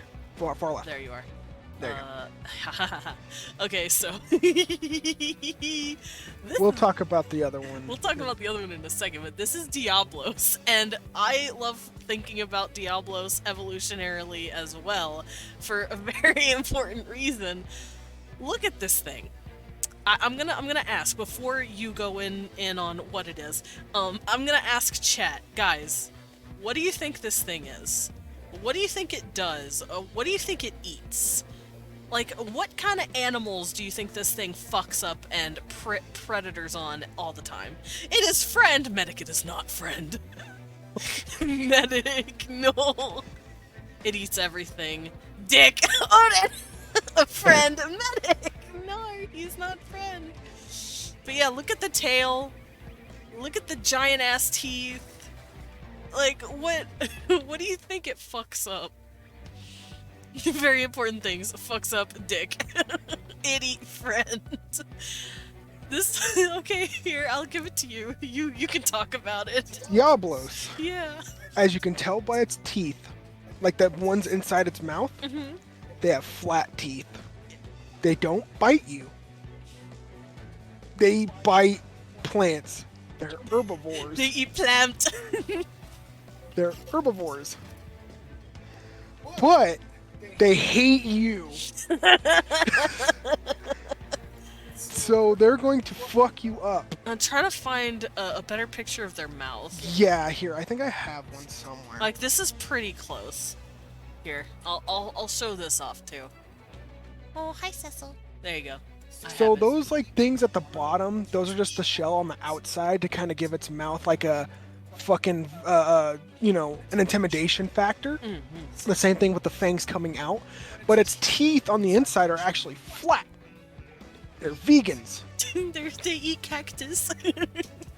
They love cactus and plants and foliage. That's what they eat. But because they hate you, Oh wait, this is a really good picture right here. yeah, you can see its teeth Okay, are okay, flat. I have a better picture real quick. Hold up. Yeah, if you look in here, this is the teeth, quote unquote, on the front of their face. The shell for intimidation. That's like their lips. Yeah. This is the teeth. They're these like really blunt camel-like looking teeth. Yeah. Which makes sense because they're a desert dragon. Alright.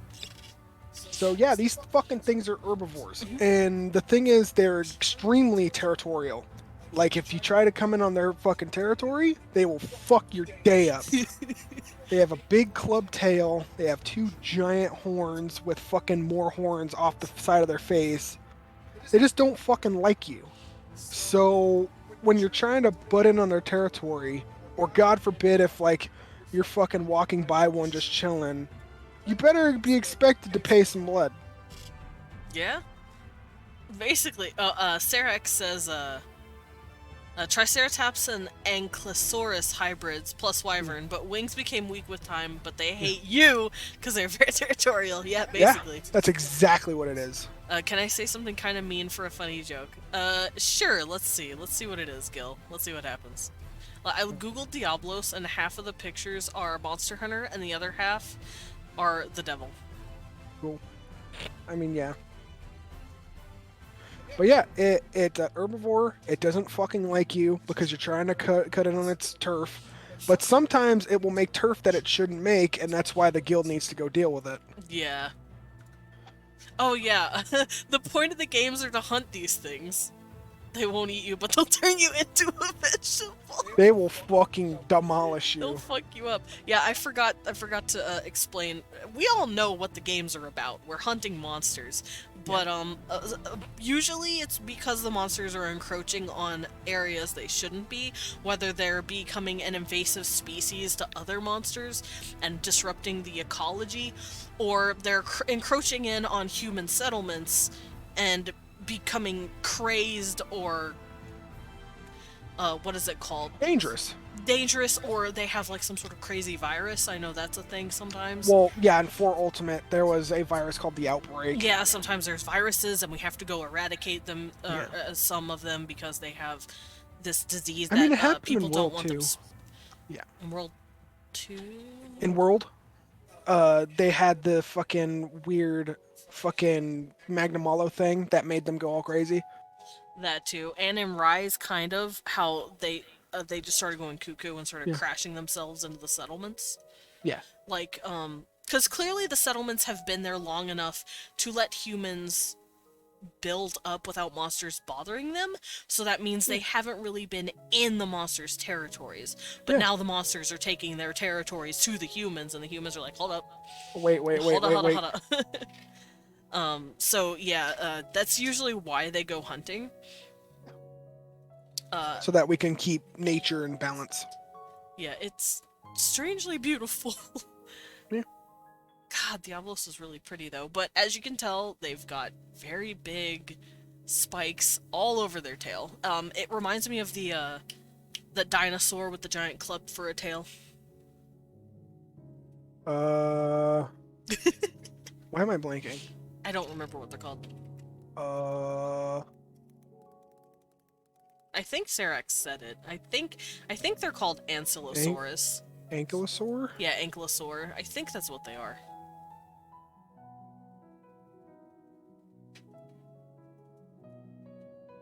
Yeah, they do kind of look like ankylosaurs mixed with a demon from hell. Yeah. Yeah, Ankylosaurus. I said it stupid the first time. There's actually a few monsters that have those like club-like tails. Yeah. Okay, this one's called Talosaurus, and it's also an herbivore. Yeah. Which means the club tail probably comes as a evolutionary thing to protect themselves while they're grazing. Okay. And I ain't gonna lie, it do protect themselves. That fucker hurts. Another one is also called a glyptodont, I guess. There's a lot of them. These guys doesn't So tell it's an me. herbivore thing for that big old Yes, club tail. it does seem to be a common thing for herbivores to have club tails. Yeah, like, and then also if you notice, like, look at Diablos's back.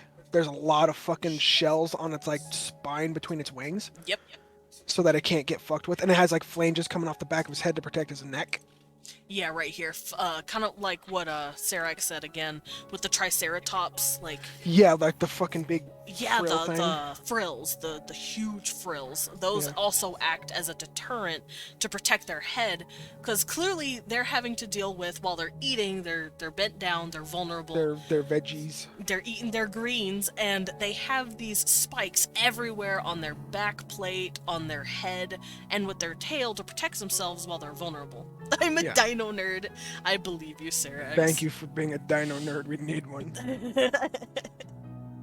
Yeah, plus Diablos has armor on his back. Yeah, they've got Yeah. armor plates. They're clearly protecting their top while Yeah. eating.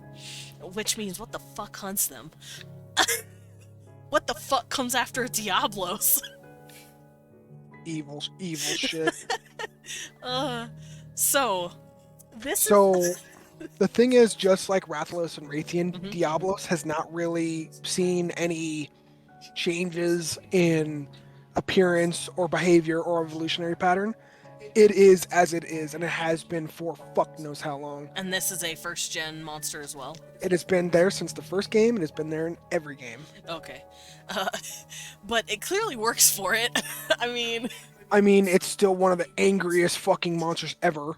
I can't think of anything that would have hunted these fuckers. Fuck, dude. Like,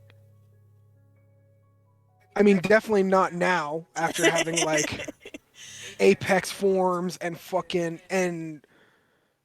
but, like, there might have been a monster back then that hunted it, and then that's why it needed this many upgrades, and now it doesn't need them, but it's gonna keep them to keep at the top of the food chain? Yeah.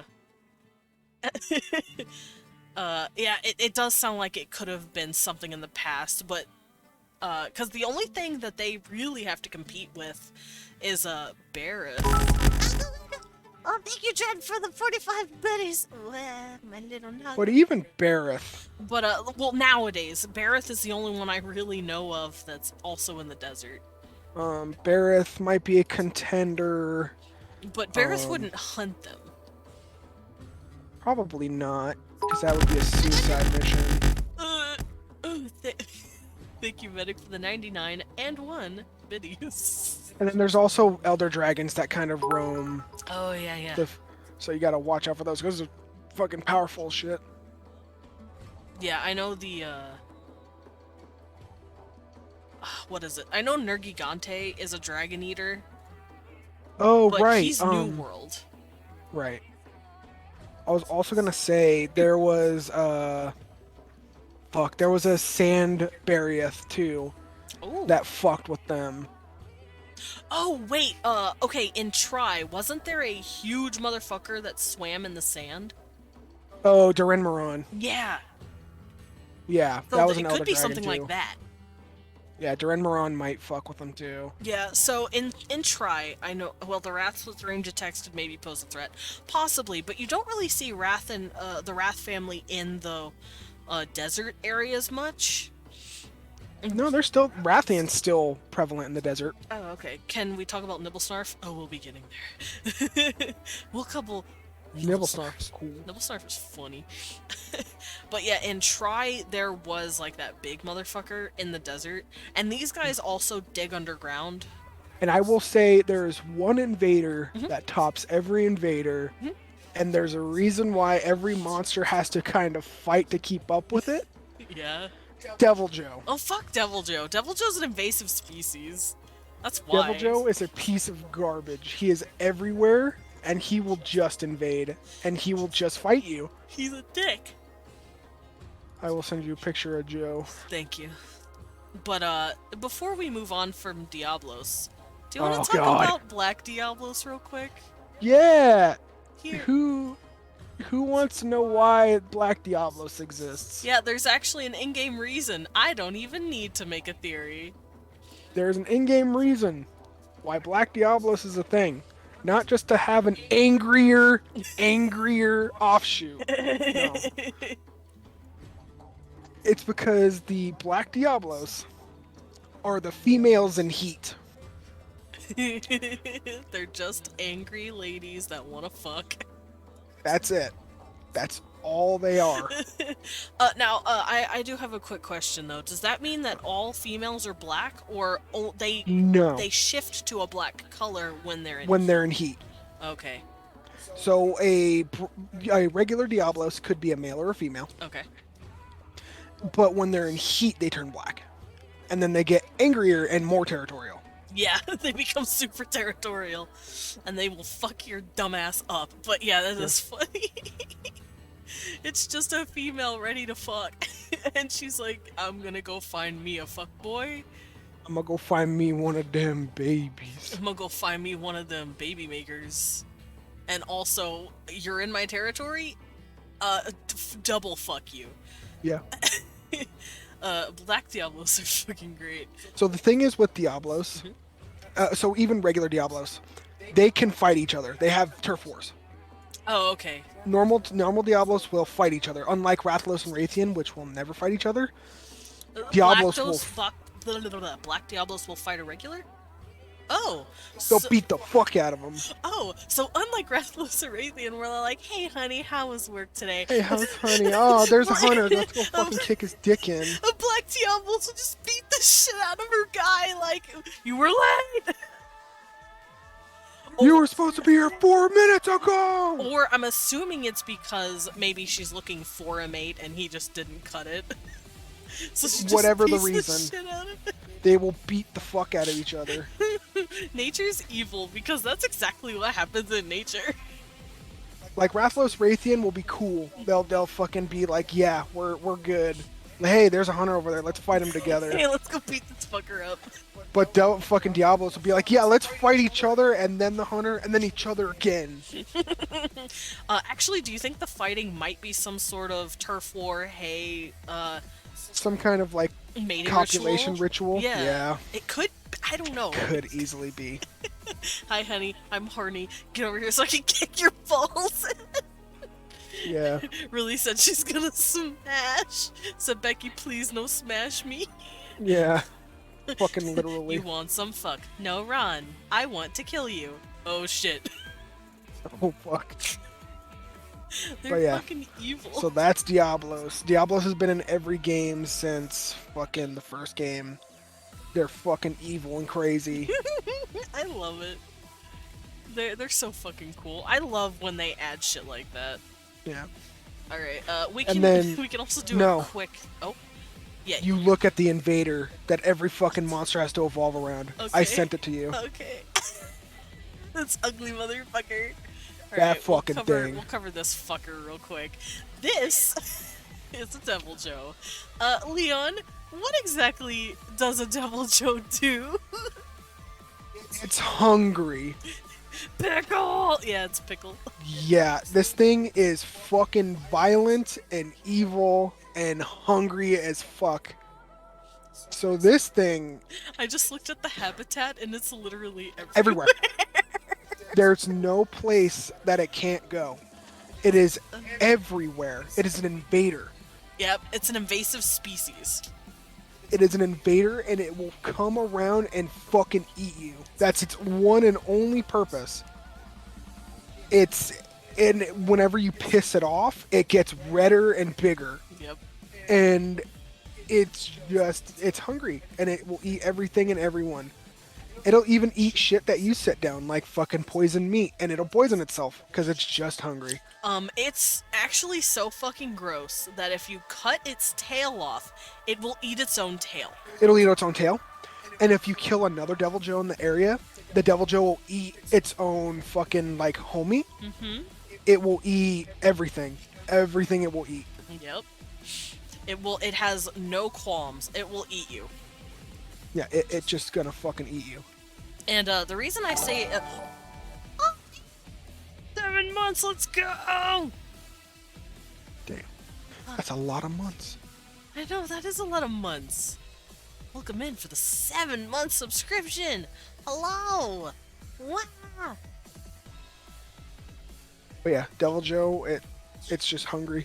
It's a dick. Here, let's get a close up on that face. Oh god, its teeth. Yeah, its face really reflects its Ravenous nature. yeah. It's got teeth like literally all over its mouth pretty much. Actually, these look more like horns, but look at that fucking thing. No, those are teeth that are just evolved outward. Ugh. That means it literally slams its mouth into the fucking monster. Kind of like a leech, how it literally buries its head. And then it chews that way. Ugh. Yeah. Oh, it literally sticks its mouth inside the monsters and just moves its mouth around to just slurp up as much as it can. Yeah. That's fucking gross. This thing is gnarly. It's fucking gross, but goddamn, is it dangerous. The thing is, Yeah. that's why all these monsters need to adapt the way they do around pieces of shit like this. Around this fuck ass. The Wait. thing is, it's like, this thing is a ravenous dumb fuck. It's very straightforward. Like, it doesn't have any tricks or anything. There's no, like, side swipey tail movements or, like, fucking, ways to hunt. He just rushes at you and, like, stomps and fucking bites, and that's his attacks. Oh god. Here, let's give a little aside for how it ingests its prey. It can stretch that red part of its mouth. Yeah. To ungodly amounts of length. Yeah. Oh, this thing is literally just built to eat, and that's it. Yeah, dude. And there's so many, like, offshoots of this fucking thing, and Frontier, like Starving Devil Joe and Fork Heavenly King Devil Joe. It just gets more angry and more angry. Gil said, damn what that mouth do. My teeth also hurt thinking about this dread. There's even a version where he's so angry that he lost his skin.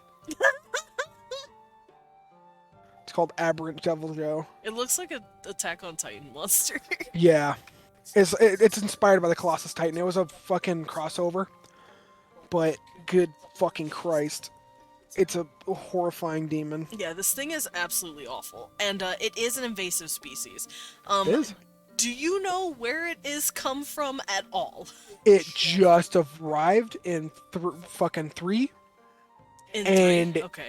it just is. Ever get so mad you shed your entire skin?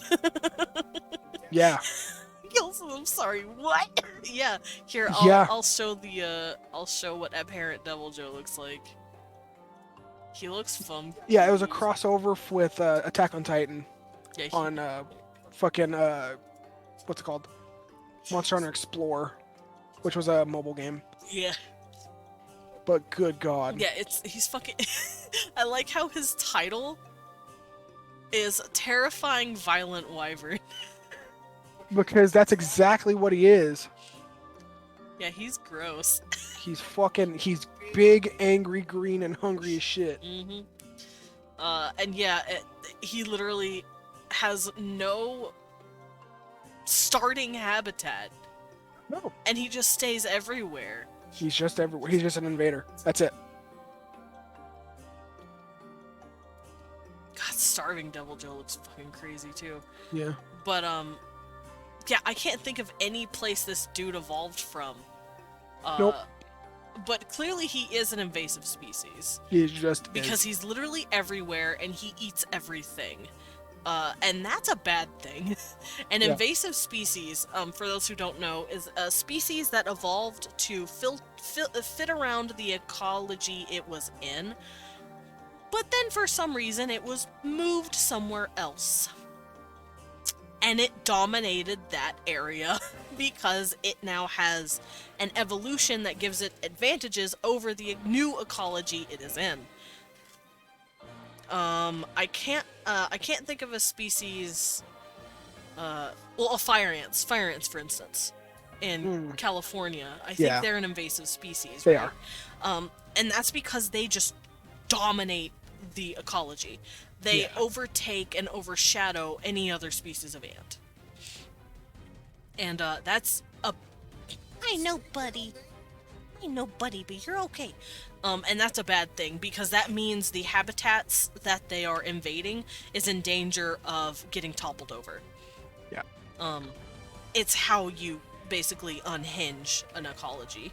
Yeah. So I would understand exactly why monster hunters need to take after this motherfucker. They need to go Yeah. after him because So he would literally eat everything and leave the world asunder if they didn't. So, also a big piece of context is that, so in Monster Hunter World, he wasn't released until a title update, which was like an update that they kind of roll out, which means that he wasn't in the new world until he just showed up into the new world. So someone either fucked up along the way or he figured out a way how to get over. He probably swam through the ocean, He crackhead. heard, there's a new world? And then came over somehow. He wanted a new place to invade. He was not in base world. He was an update. But like the way they unveiled him was just like, here he fucking comes. We're just like, fucking Oh pickle. shit, fucking angry pickle. Yeah, Devil Joe is an absolute dick, but I love him.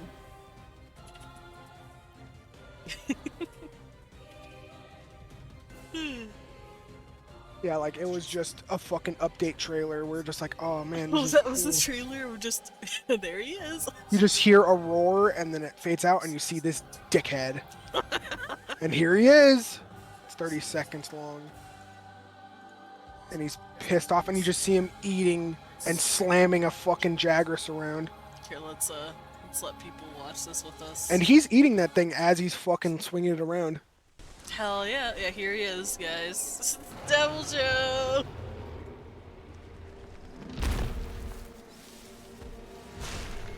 Here he Yeah. comes. We were just chilling in the new world. And then he said, "Hi, I'm here to fuck up the habitat." Yeah, he uses other monsters as weapons and shit. Yeah, and I can see why though. Because Jagras has probably known an entire evolutionary life of there's no Devil Joe here, and then suddenly there's Devil Joe, and now Jagras has to deal with him. So Jagras don't know how to fight him. I feel What is it like gonna do? I don't. It's being whipped around like a fucking nunchuck. Yeah, poor Jagras. But yeah, it feels a lot like Jagras was just not prepared for the Devil Joe. Oh, that poor baby. Hi, my species is endangered. I'm endangered! Like, literally, that's what happened. But yeah, that's Devil Joe. Devil Joe's a piece of asshole I and love he, him. and a giant rat. He's fucking Rat Man. He's crazy. I love him, though. But yeah, so those are like the big ones, and then like the ones that never really evolve. Other than the Elder Dragons, because like, you know, I want to talk about the Elder Dragons, too. That's... Elder Dragons are cool as shit. They're just fucking, things that are forces of nature. What about the Devil Joe variants? Like Oh. starved and stuff? Oh, Savage. Savage Oh, is its Savage. subspecies. Basically, it's angrier and redder, It's more pissed. Yeah, that's all it is. It's just more pissed. hungrier. And then there's Starving Devil Joe, where it's just he's hungry as fuck. Well, not talking about the ones from Frontier, because that'll take all year. Okay, yeah, we won't cover those. Yeah. Let's go back to Freedom real quick. I wanna, cause I'm kind of hopping back and forth between games here. Yeah. Cause I wanna make sure we cover, A good amount. yeah, I wanna make sure we cover the classics as well as the new stuff. Yeah. We got that, God, there really was not a lot of stuff in this game. 17 big monsters in number 1. Yeah, Yeah. that was it. Okay, so we've covered, oh god, and half of them were just Rathalos and Radiant. Yeah. Okay, so Plesioth. Oh, you're in Plesioth? Freedom. Okay. Yeah, Plesioth. I'm on Freedom. Plesioth. Plesioth, yeah. That's hard to say. I have not seen this thing. Plesioth is a piece of garbage. His hip check extends to the universes beyond. He looks like a shark. He's a big fish fucker. You get him out of the water with frogs. And he's an asshole. General question: if you were to pick up a Monster Hunter game without playing them before, is there a World. starter recommendation? World. World. So with World, there's not a lot of moving parts. Unlike Rise. Rise has a lot of moving parts with like the wire bug system Yeah. and all the fucking different stuff you have to do there. World is a lot easier to approach for someone who's never played the game before. I could see that. Yeah. It also gives you a much more cohesive tutorial than all the other games. It has a very good tutorial, especially with its clutch claw. Like that's the one thing that you have to get kind of used to is the clutch claw. Yeah. But definitely, it's a lot more easy to approach than the what's it called? The wire bugs. I mean, Rise is a bit of a faster game, Yeah. but World is more deliberate. World, yeah, she says, I was thinking about picking up one soon because it looks so pretty. So World is also cheaper than Rise because it's not the newest game. Yeah, it's probably, it has sales It's like all 30 the bucks. times and stuff. I think it's like $30 right now, actually. Let me double Yeah. check. World is a good transition between old Monster Hunter and new Monster Hunter. Very true. It has a feel of both, basically. Yeah. It's a very good transistor, yeah. Yeah, so Rise, if you're playing from like Generations, like if you're like that recent to like the OG quote unquote Monster Hunter experience, Rise is a lot easier to kind of get into because it feels a lot like The old- Generations Ultimate. Yeah, it does feel like the old games, but it plays like a really new game. Yeah, well the thing is that it has the switch skill system, which is a lot like the styles in Generations. So if you are playing Generations Ultimate or Generations, definitely Rise is kind of the easier one to get into. But if you've never played Monster Hunter ever before, I feel like World is a much easier game to kind of approach. Yeah, I can agree with that. World is a monster hamster.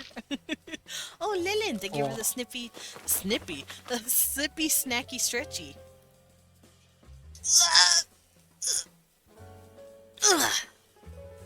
Oh, that stretch felt nice. Yeah, get your stretch on. Get your stretch on, King. And don't forget to get a sippy and a snack. Yeah. But yeah, honestly, like if you've never played Monster Hunter before, I definitely recommend World. It's easier to kind of manage and approach. But if you've played like the OG Monster Hunters before and you like the style system of Generations, absolutely pick up Rise. It's a Yeah. little bit more expensive, but it's still a good game. Yeah, I think Dread has never played one before, so World would be a good starter. World is a great start then. It's also just really fun. Yeah. Sorry, I'm fucking with a bag of chips, don't mind me. There we go. Alright, I have Snamk. Honk.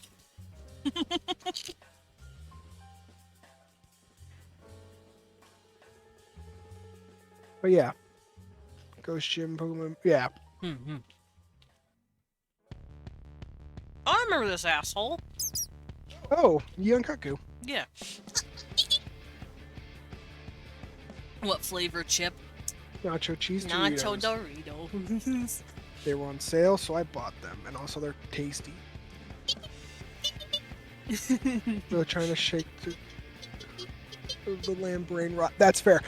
So yeah, if you do pick up World, just remember there's no shame in playing it and then getting to like the first couple monsters and not liking it. The thing is that it's not for everyone, and that's what I warn everybody that I introduce it to. It's not for everyone. It's also got a kind of steep learning curve. It's got not as much in World. In the old games, you either loved it or you hated it. Yeah. I loved it because I played games like RuneScape. I played games like games that you had to really learn to understand. I played games like D&D since I was a kid. But this game, there is no shame in you being like, okay, this is as far as I want to go. This game's not for me. But if you stick with it and really learn it, you will find a game that is really just all about the skill of everything. Like, first and foremost, like, you can take like the base weapon without having any upgrades and fuck up any monster as long as you know the game. Yeah. That's exactly what I did with like our friends when we were playing. I took the base weapon, the iron sword, and fucked everything up. Gil, if I had a nickel every time Fangy and his friend Rukus complained every time how something in Genolt was worse than World or Rise, I'd probably buy Rise for a few people in chat. And that's the thing. None of the games have anything worse or better about them. They're just different. Yeah. The thing is that Rise and World have just more quality of life stuff. Like more, things that kind of lend for new players to kind of approach. Like being able to walk while drinking potions. Yeah, but the thing is, it doesn't make it a better game, it just makes it a different game. Yeah. Generations Ultimate's still a fucking really good game. Still a banger. I'll still go back and play Portable Third. Portable Third was fun. Yeah. And that's an old-ass game. Yeah. That's an old-ass game that never even saw the light of the US. I port that shit. Yeah.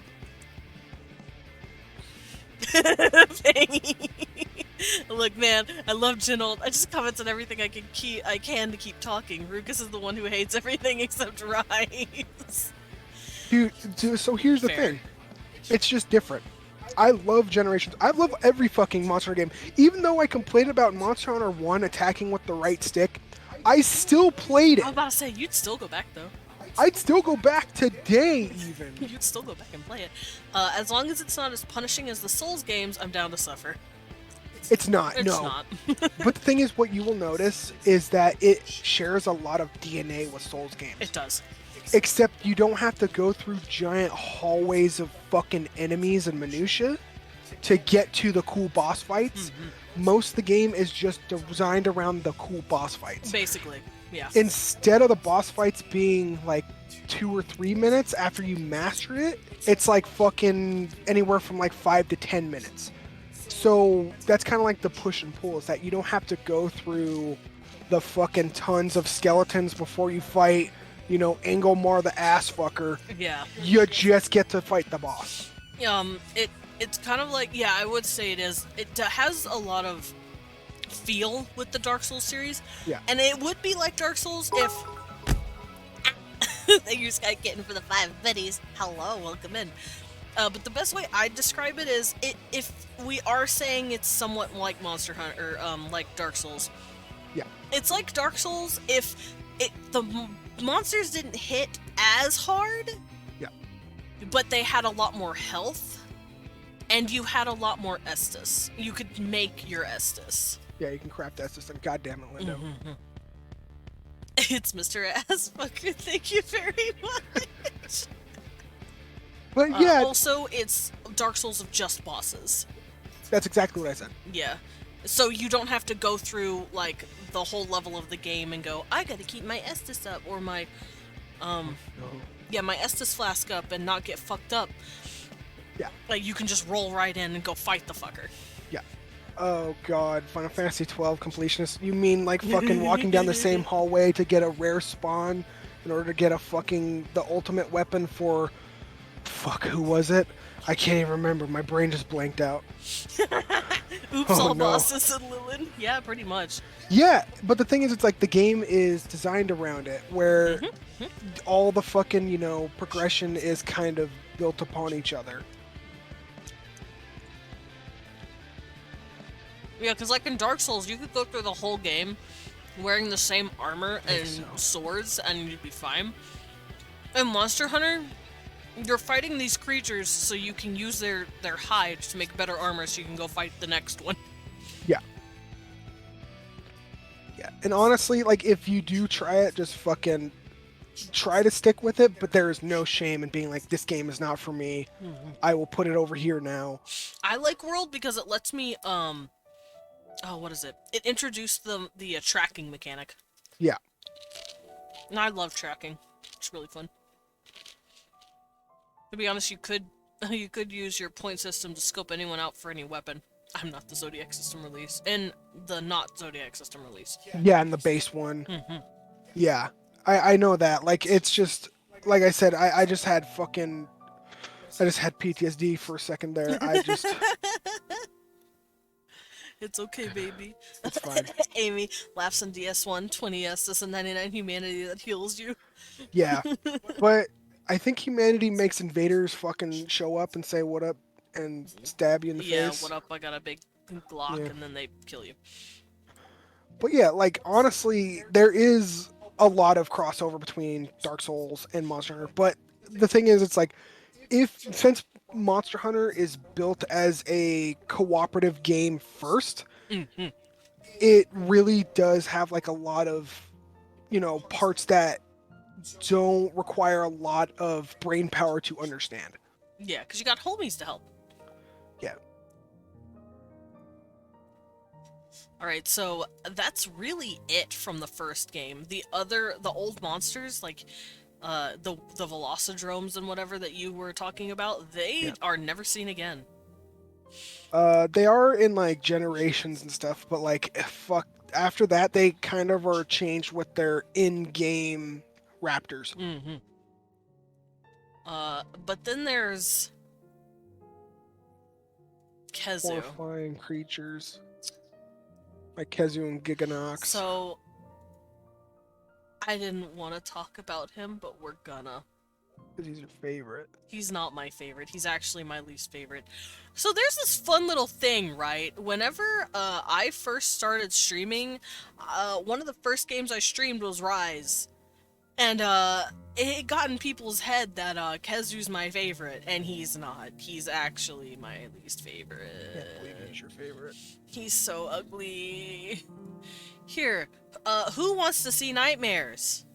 Y'all want to see nightmares? Well, you want to see nightmares, do you? Here's nightmares. I'll do you one better. Yes, the pee-pee dragon. Here's nightmares. He's so fucking gross. He's so fucking gross, dude. Absolutely fucking disgusting. Kezu is terrible. His name in Japanese is Furufuru. Furu, yeah. Looks like my ex-wife! Zing! You have a clip for this dude? I did have a clip for this dude. It's me talking about him being a wrinkly penis. There you go. I sent you a picture. Oh, Giganox! Yeah. Oh, he's cool! I like Giganox. We'll talk He's in about the him same, too. Yeah, he's in the same penisy monster kind of. Yeah, I'll grab him in a second. But, yeah, Kazu's fucking gross. That's all I'm gonna say is just, he's fucking gross. Do you have anything to say about this fucking creature? Any insight into why the fuck it looks like that? So he's based off of some like bag leech thing. I can't remember what it's called. There's some kind of leech In Japan? in Japan that is gross and looks very fucking weird and white. I don't know what it's based off of. I just hate it. Well, And I know the fact that why it's your white. favorite monster is, It's not my quite favorite! frankly, gross. It's not my favorite. But I can tell you why he's white, and I can also tell you why he doesn't have eyes. It's very clearly because he came from a cave system. Yeah, he's in a cave all the time. He's completely white because he just didn't get no melanin. He didn't get none of them colors, none of the sunlight to help him with his skin routine. And he has no eyes because he doesn't need them, much like a lot of moles. Moles Yeah. actually don't have eyes because they don't need them. It's dark. Evolution said, I'm taking these, babe, and then they lost your eyes. Yeah. So also, its fucking theme song is a banger. It's nothing. Says you. It's- I'll go to YouTube. Eye privileges revoked. Yeah, it stayed in the cave too long, so they said eye privileges gone. What game does Giganox come into? 3. Try? Try. Yeah. Okay. Yeah, we're gonna go look at him as well. Because, Kezu has a cousin. And it's called Giganox, and he looks better. He doesn't look nearly as fucking ugly or garbagey. But why the shocky, though? Why the electricity? It could be something similar to like an eel. Eels actually generate electricity. There you go. I sent you his theme. His theme song. Thank you. You can have that running in the background.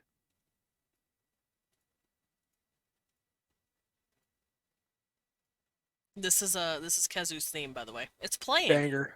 Banger. There it is. This is Kezu's theme song. Banger.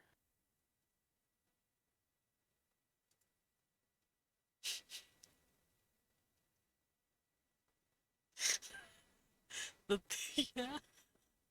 So the reason why you can't hear anything, Oh yeah. You can go over this because it actually there's a there's very an in-game reason.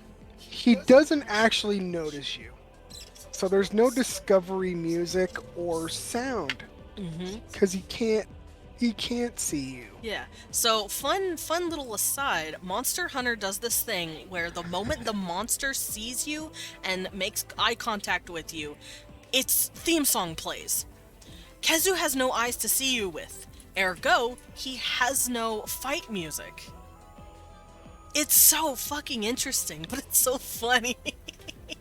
Like here's Rathalos' theme back in the first game. Okay, let's hear Rathalos. This is when Rathalos locks eyes on you and notices you and gets ready to fight you. When he sees you. This is the song.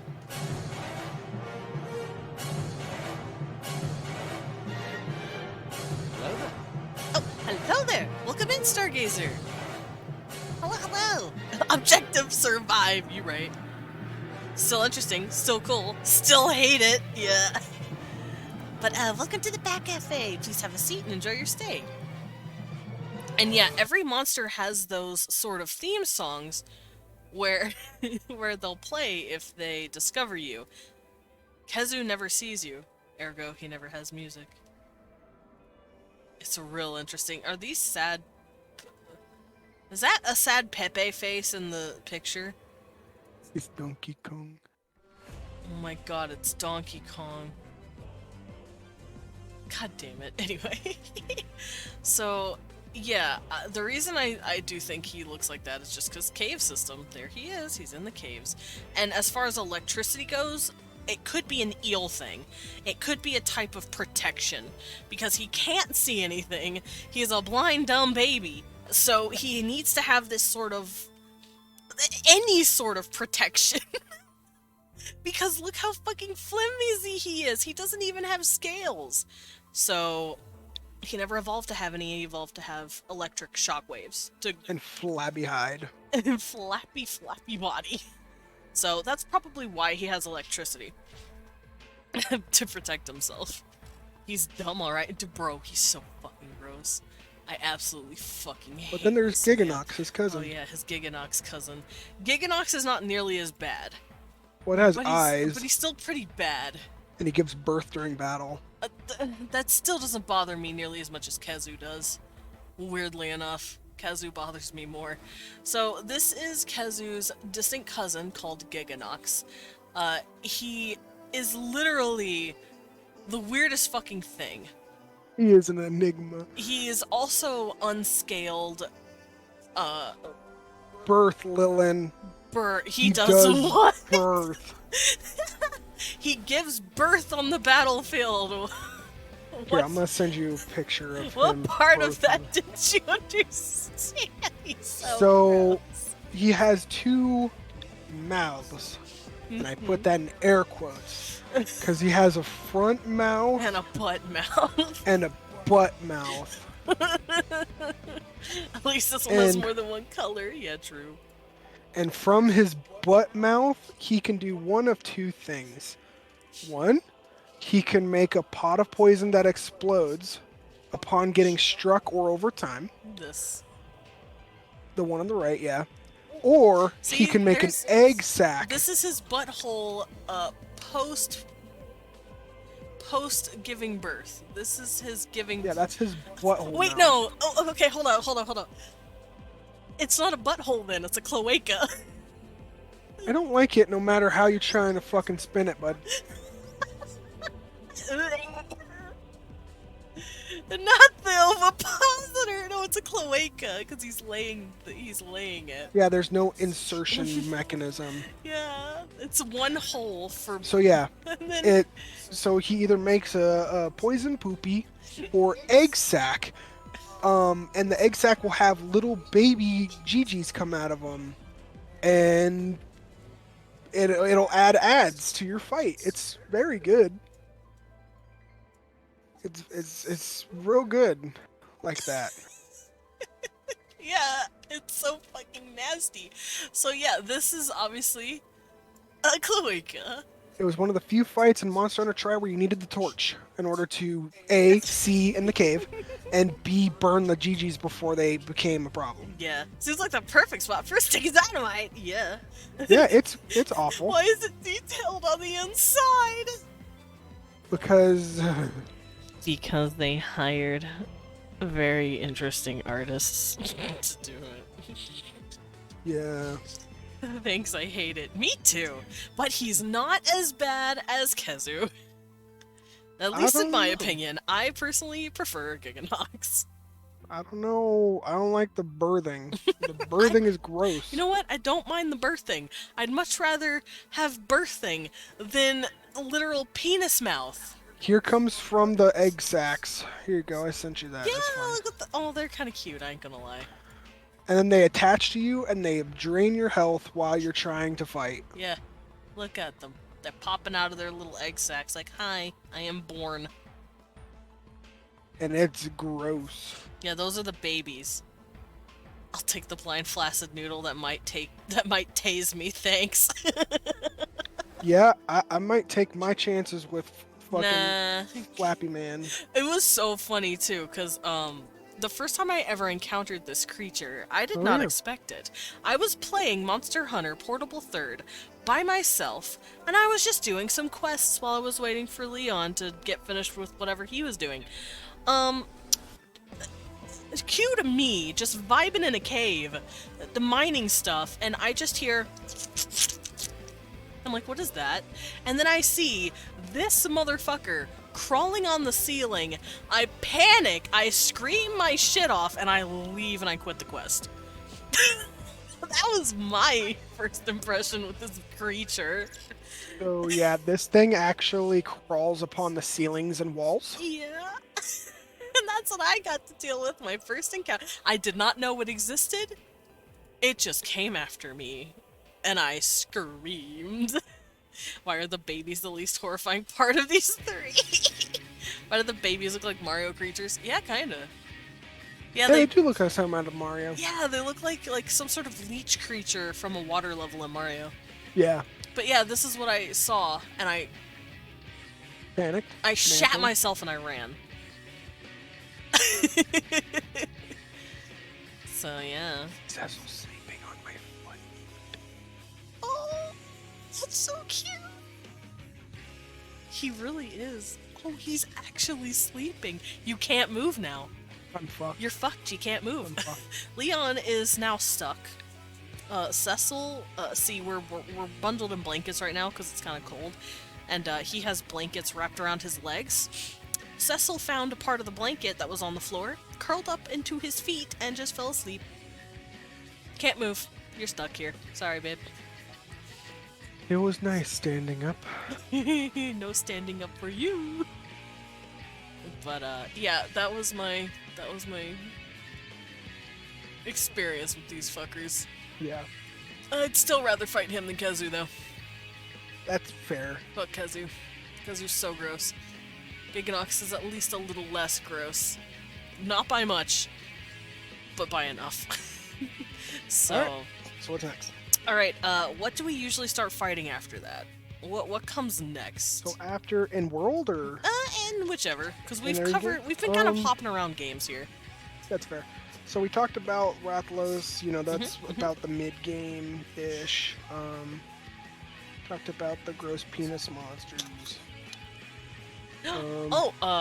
Actually, since we're on the map, here, we can just go over to the areas. New world. Yeah, in world, because that's where a lot of the games are Right. there. If I didn't have PTSD from Kezu, I'd probably pick Kezu. Fair. I just don't like Kezu. He's That's fair. gross as shit, and also he electrifies me. At least Giganox doesn't electrify me. Poisons you. Yeah, he just puts poison on me. So yeah, have we covered everything from the ancient forest? That's pretty much what we've been covering. And then also Wildspire with Diablos. Yeah, we covered Wildspire. We'll be scooting over to the Rotten Vale next, but Coral Highlands first. Because Rotten Vale is kind of like a Oh, it's underneath byproduct it. of yeah. right, that's right. We could just cover Puke Puke for a second. He's nothing crazy. He's just another Poison dickhead. ugh. Yeah, he's just a poison asshole. And he's clearly based off of a chameleon. Yeah. Hold up. I'm trying to find a good picture of him. This is the best I got. There he is. So, Puke Puke, he's not...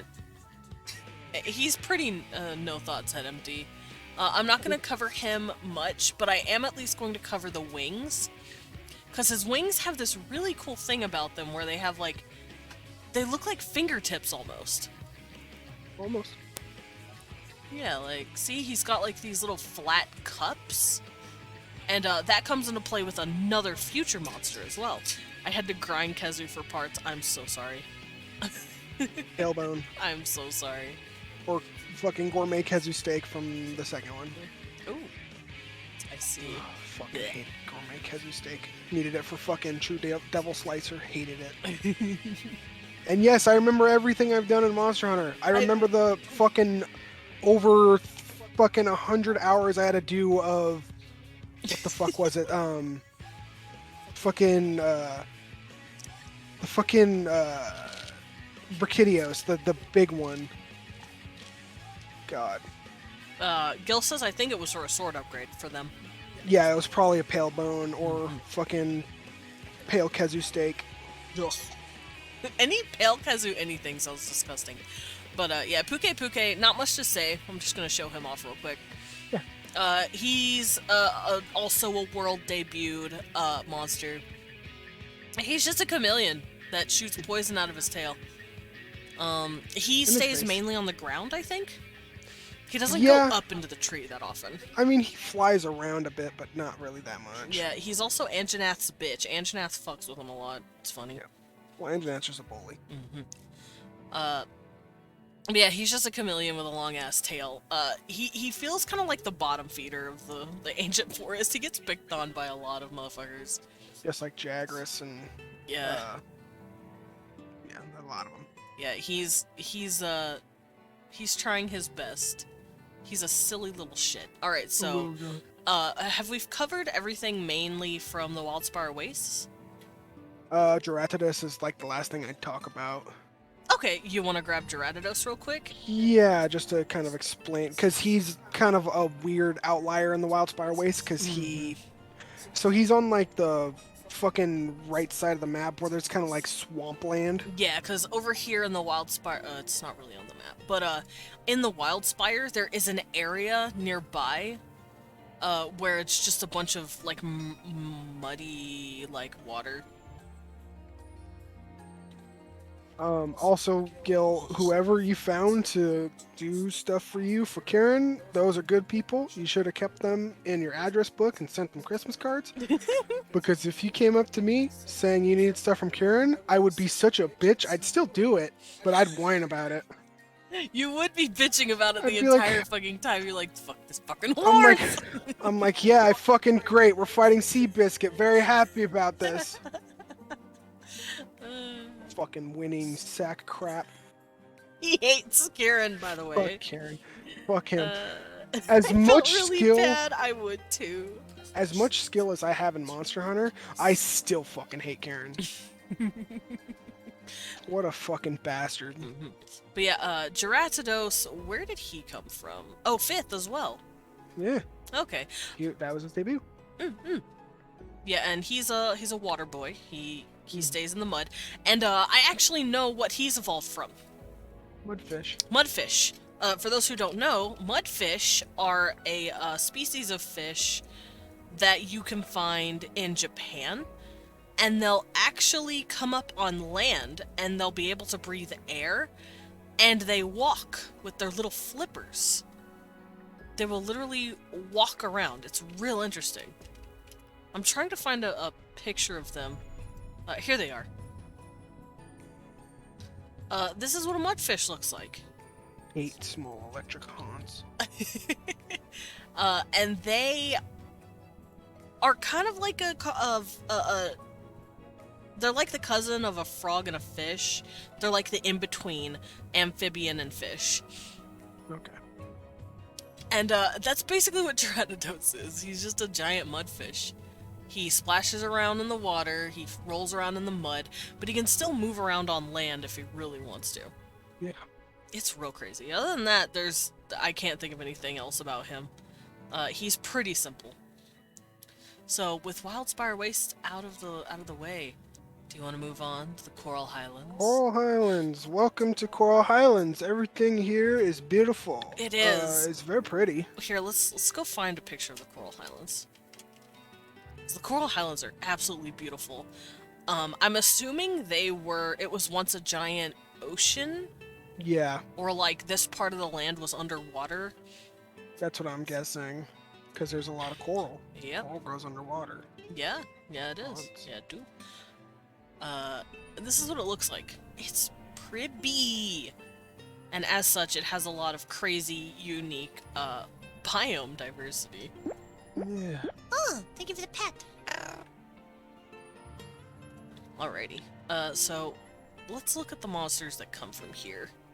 Alright, so you can't talk about the Coral Highlands without talking about Tzitzi-Yaku, one of the first monsters you fight there. That motherfucker. Yeah, let's grab him. Yeah. Alright, so this is Tsitsi. Tzitzi-Yaku. See those frills on its head? That's basically a camera flash. Yeah, basically. Didn't you say you'd swap to maid after a few minutes? Oh yeah, let me go swap. Doesn't matter. I lost my points fair and square. I Medic gave doesn't you like your me. points back, babe. But the damage, it hurts my You literally my have heart. your points. You little whiner. medic Here, decided let me hide myself so I can get changed. Medic decided to take my heart and punch it. Coral evolved without water? I don't know. Maybe it turned into more like a stone structure rather than like a aquatic structure? Mm-hmm. That's the only thing I can think of.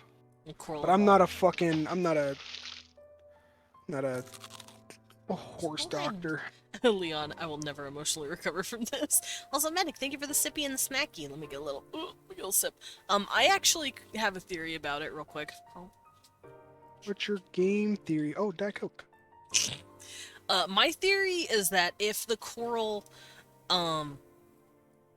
since the coral is actually there and coral is it starts off as a water-based thing, it looks like it's some sort of basin of some sort. So there was clearly like a reef, a giant reef here in the beginning. But because the coral is still there, that means that the water probably drained very slowly, which gave the coral a chance to evolve without water. Okay. So over time, as the water slowly came out, everything was just ready for it because it had, I don't know, however long it took to live without the water. So that's my theory. That's fair. That makes a lot of sense because then it would kind of be like, oh, we need minimal water. Kind of like plants out here in the desert. Mm-hmm. They don't need fucking anything for water because, there's hardly any rain except for the last couple weeks. It's been fucking raining the Hey, entire time. I've been loving it. It's I have too. nice. It's just making me sleepy. It's cute. It's sleepy.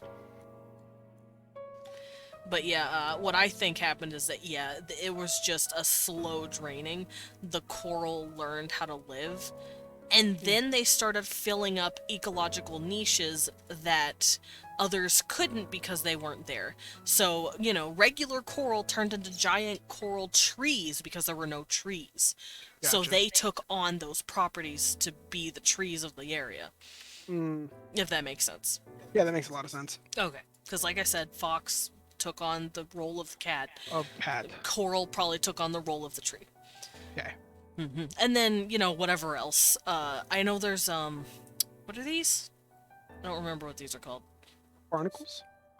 Yeah, like these little feeler thingies. Those could have been, like, the grass versions of stuff. Okay. And then here you can see, like, these lines of... I am not a marine biologist, guys, just to warn you. Neither am I'm an English I. teacher, so I just don't know. But yeah, that's what I think happened.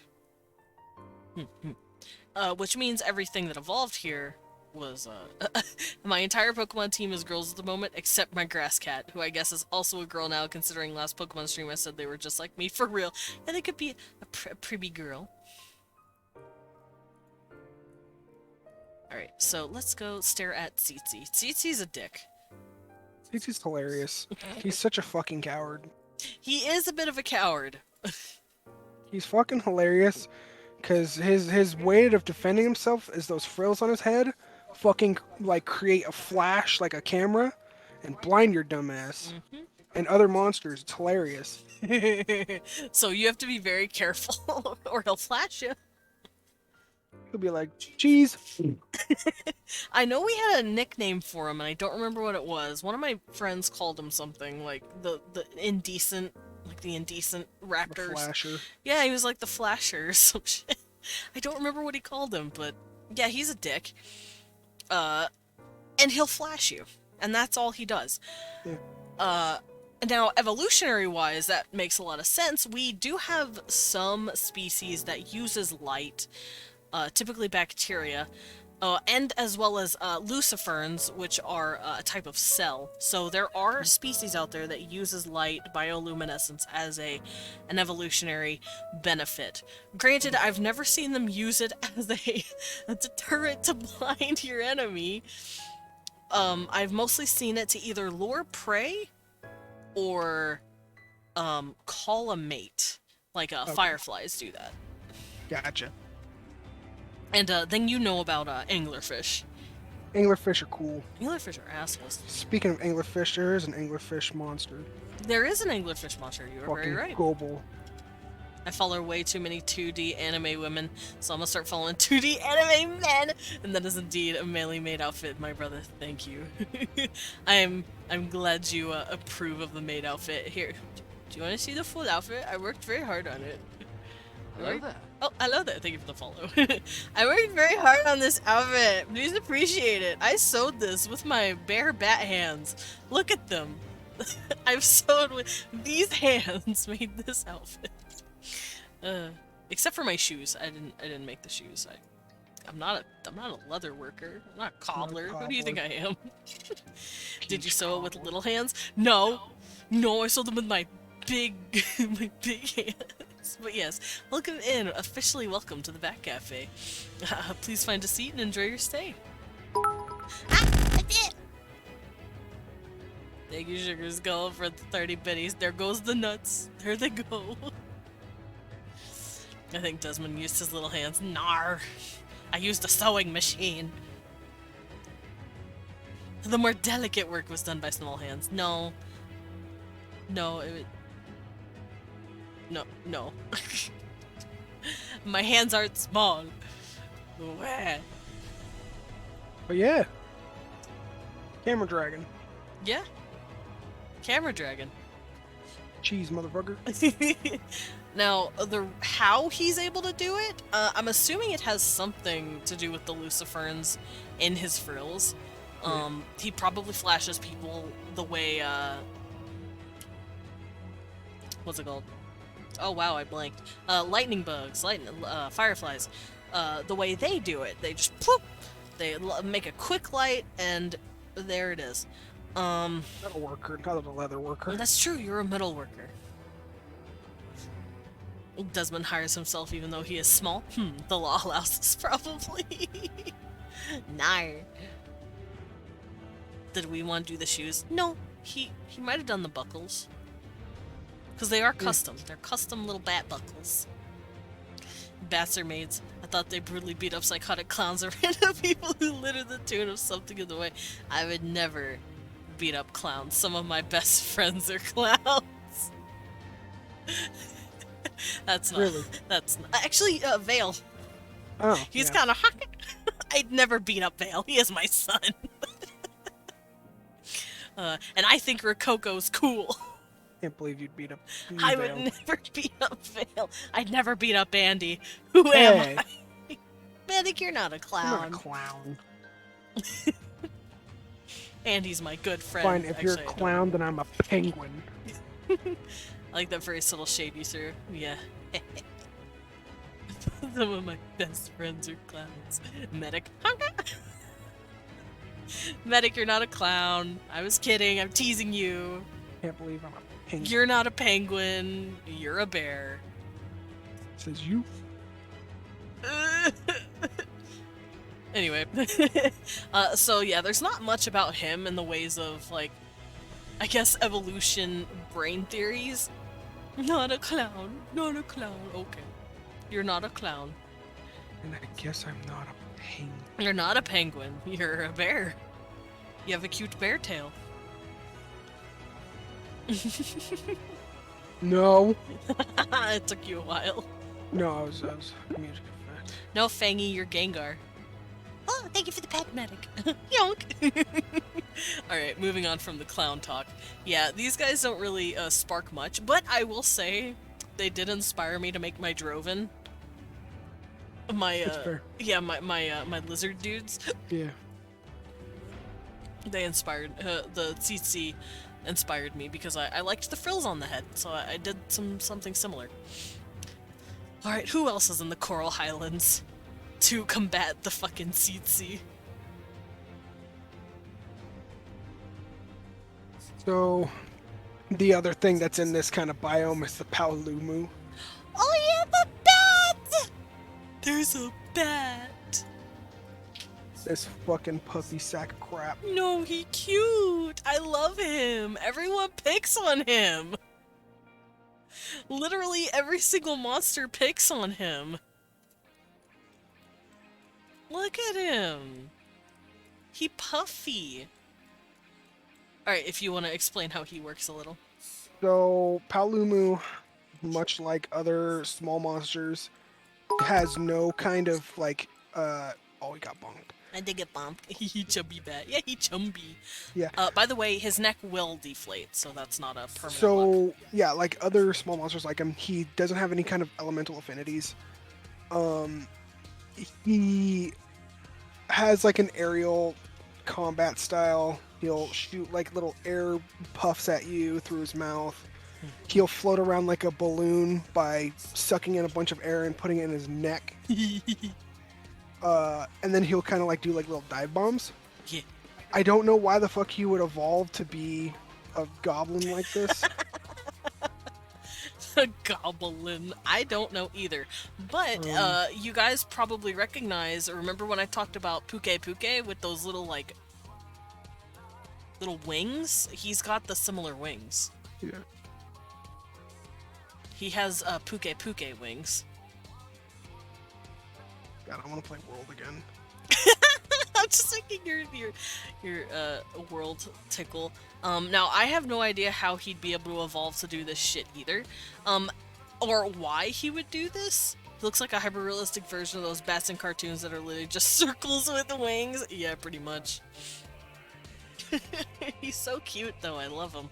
He's one of my favorites from World, because he's just a cute bat, though.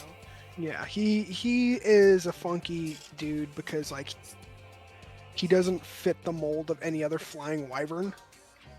He is just fucking weird. Yeah, and it's funny, he doesn't even really fly, especially when he has the neck thing. He just kind of floats around. He can fly, it just he prefers to, like, float around. He just likes floating. But that means that the air he sucks in gives him buoyancy. Yeah. So that begs the question, what the fuck is he pulling in? Hydrogen? Or not hydrogen, what's the term? Helium. Helium? Is he pulling in helium? I don't know how, he just... Does he just... A flightless bat? What kind of establishment is this? What is this? No, he can fly. Like, he flies can in between fly. areas, yeah. But whenever he's in, like, puff mode like this, he just flumbles around. It seems to be, like, his main defense. And that might be what it is. It could be some sort of defense. Maybe it takes less energy to just float around. Yeah. Because there are a lot of small ground enemies that could probably try and nibble at him. And he clearly doesn't have any true defenses. He also has scaled feet, so that would also mean he probably gets nibbled at by the smaller creatures a lot more. Mm-hmm. So that's the only reason I can think of why he does this shit. He's a Kirby bat. Whenever he's a puff daddy. He's a puff daddy! Nar! Literal bat Kirby, yeah. But yeah, he is one of those monsters that kind of are in this ecosystem that kind of suck. Yeah. But the last one that's kind of in the fucking, at least in base rise, Legiana. Legiana. There it is. I knew it was coming. Fucking Legiana. Alright. Yeah, he sadly has not much to talk about. I love him, but he's kind of shitty. And we've covered everything I could think of with his evolution. But Legiana, ooh, she pretty. Oh, Legiana's she's great. fucking crazy. The butterfly wings, it's fucking cool. She's beautiful. Alright, so this is Legiana. Here she Legiana's comes. fucking cool. Whoa, here he comes. Should I use this too? Go for it. Alright, yeah, let's grab this. If you'd like to talk about Legiana. So Legiana is Ice Bird. Fucking big old wyvern, kind of like, you know, the Rathloses and stuff. But definitely different. It has a lot more... Ow. Oh, his worm is under your foot. That's what he was doing. It's an interesting one because it's like, instead of dealing with fire like everything else that we've been dealing with, it shoots ice. Like, it freezes the air and it fucking shoots it at you. It's a fucking crazy, interesting thing because it's just like, it. Did he just catch it out of the air? No, I threw it stupid and I landed it right in front of him. Oh. I'm just dumb. How is it a defense when you can poke him with a sharp stick and he pops like a balloon? Yeah, I have no idea. How do I tame the dragon? Yes. Can't. Oh, I mean, sorry, you can't. Yet. Kill and murder and carve or murder and capture to have the research-based experiment on it. Yeah, she's very pretty. I love Legiana. Legiana is fucking cool. And then in Iceborne, the expansion, fucking shrieking Legiana is just evil. Well, that begs the question, do you think the Iceborne continent that you guys go to, that we go to in the expansion, is that where Legiana resides from? Like, is that their main habitat? I mean, yeah, because the Hoarfrost Reach is more like the ice zone. Oh no, not the bar taming. Hey! No. That's TOS, calm down.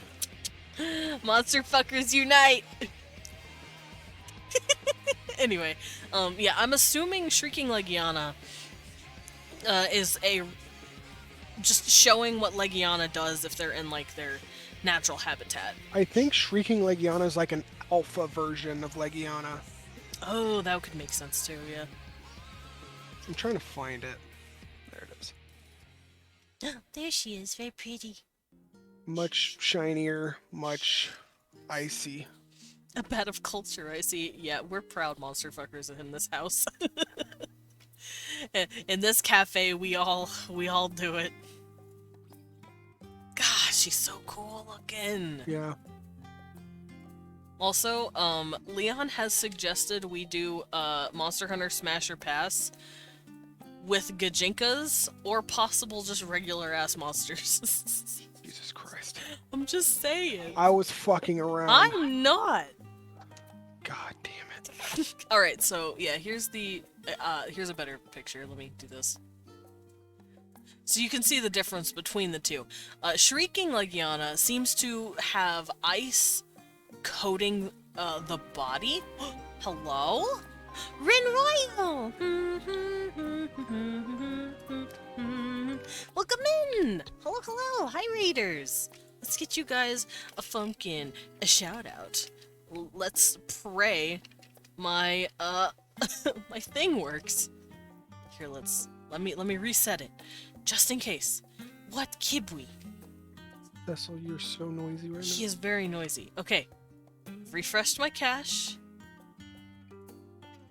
Let's see a clip. Please. Clip. Please. Anyway. But thank you so much for the raid. I'm so sad because the clip does not play and I miss them. But welcome in Yeah. everybody. For those of you who do not know me, hi. I am Desmond Dracula. I'm a vampire bat butler, also known as a battler. I go by he, him pronouns, and I like to draw as well as world build on Wednesdays. And thank you for the follow. I also play a variety of games from RPGs to roguelikes, and today it is World Building Wednesday. So we're doing something a little different. I plucked up a Monster Hunter expert here. Yeah. Thank you for the follow! Welcome in Rin Royal and Zildaffodil, that's cute. Welcome to the Bat Cafe. Please find a seat and enjoy your stay. But yeah, I grabbed up Weewan, this my bear husband, my bearsband, Hello. and he's played Monster Hunter since literally Yes, too. the beginning of the game's creation. Monhun, very fun. It is very fun. Monster Hunter is very fun. But we're going over the evolutionary reasons why these things are fucking real in the game. Why are they a thing? What do they do? All that good stuff. And Monster's the best. World is the best? Monster Hunter is the best. Oh, Monster Hunter is the best. Monster Hunter is really fun. I like it. Not my favorite game in all time, but it's still a really fun experience. Yeah. But yeah, there we go. There's our Legianas. So I don't know why I was under the impression Legiana puts your ass to sleep. I keep forgetting she Nope. freezes you. Freezes. That's right. Who puts you to sleep? Thank you, Kiwi. Wow. But yeah, who in the Coral Highlands puts your ass to sleep? I don't remember. Is it Boggy? Yeah, Boggy. Okay, so yeah, Monster Hunter World brings back the Joggy, but in a line called Boggy. And they're basically just, they throw, I guess it's what, they spit on you? Yeah, they spit like blue dust. Yeah, they huck blue stuff on you, and then they make you pass out, so that's what I was thinking of. But yeah, this is Legiana, she's beautiful. Evolutionary-wise, I'm going to just assume she's from the Iceborne area because Right. of the Shrieking version. Yeah.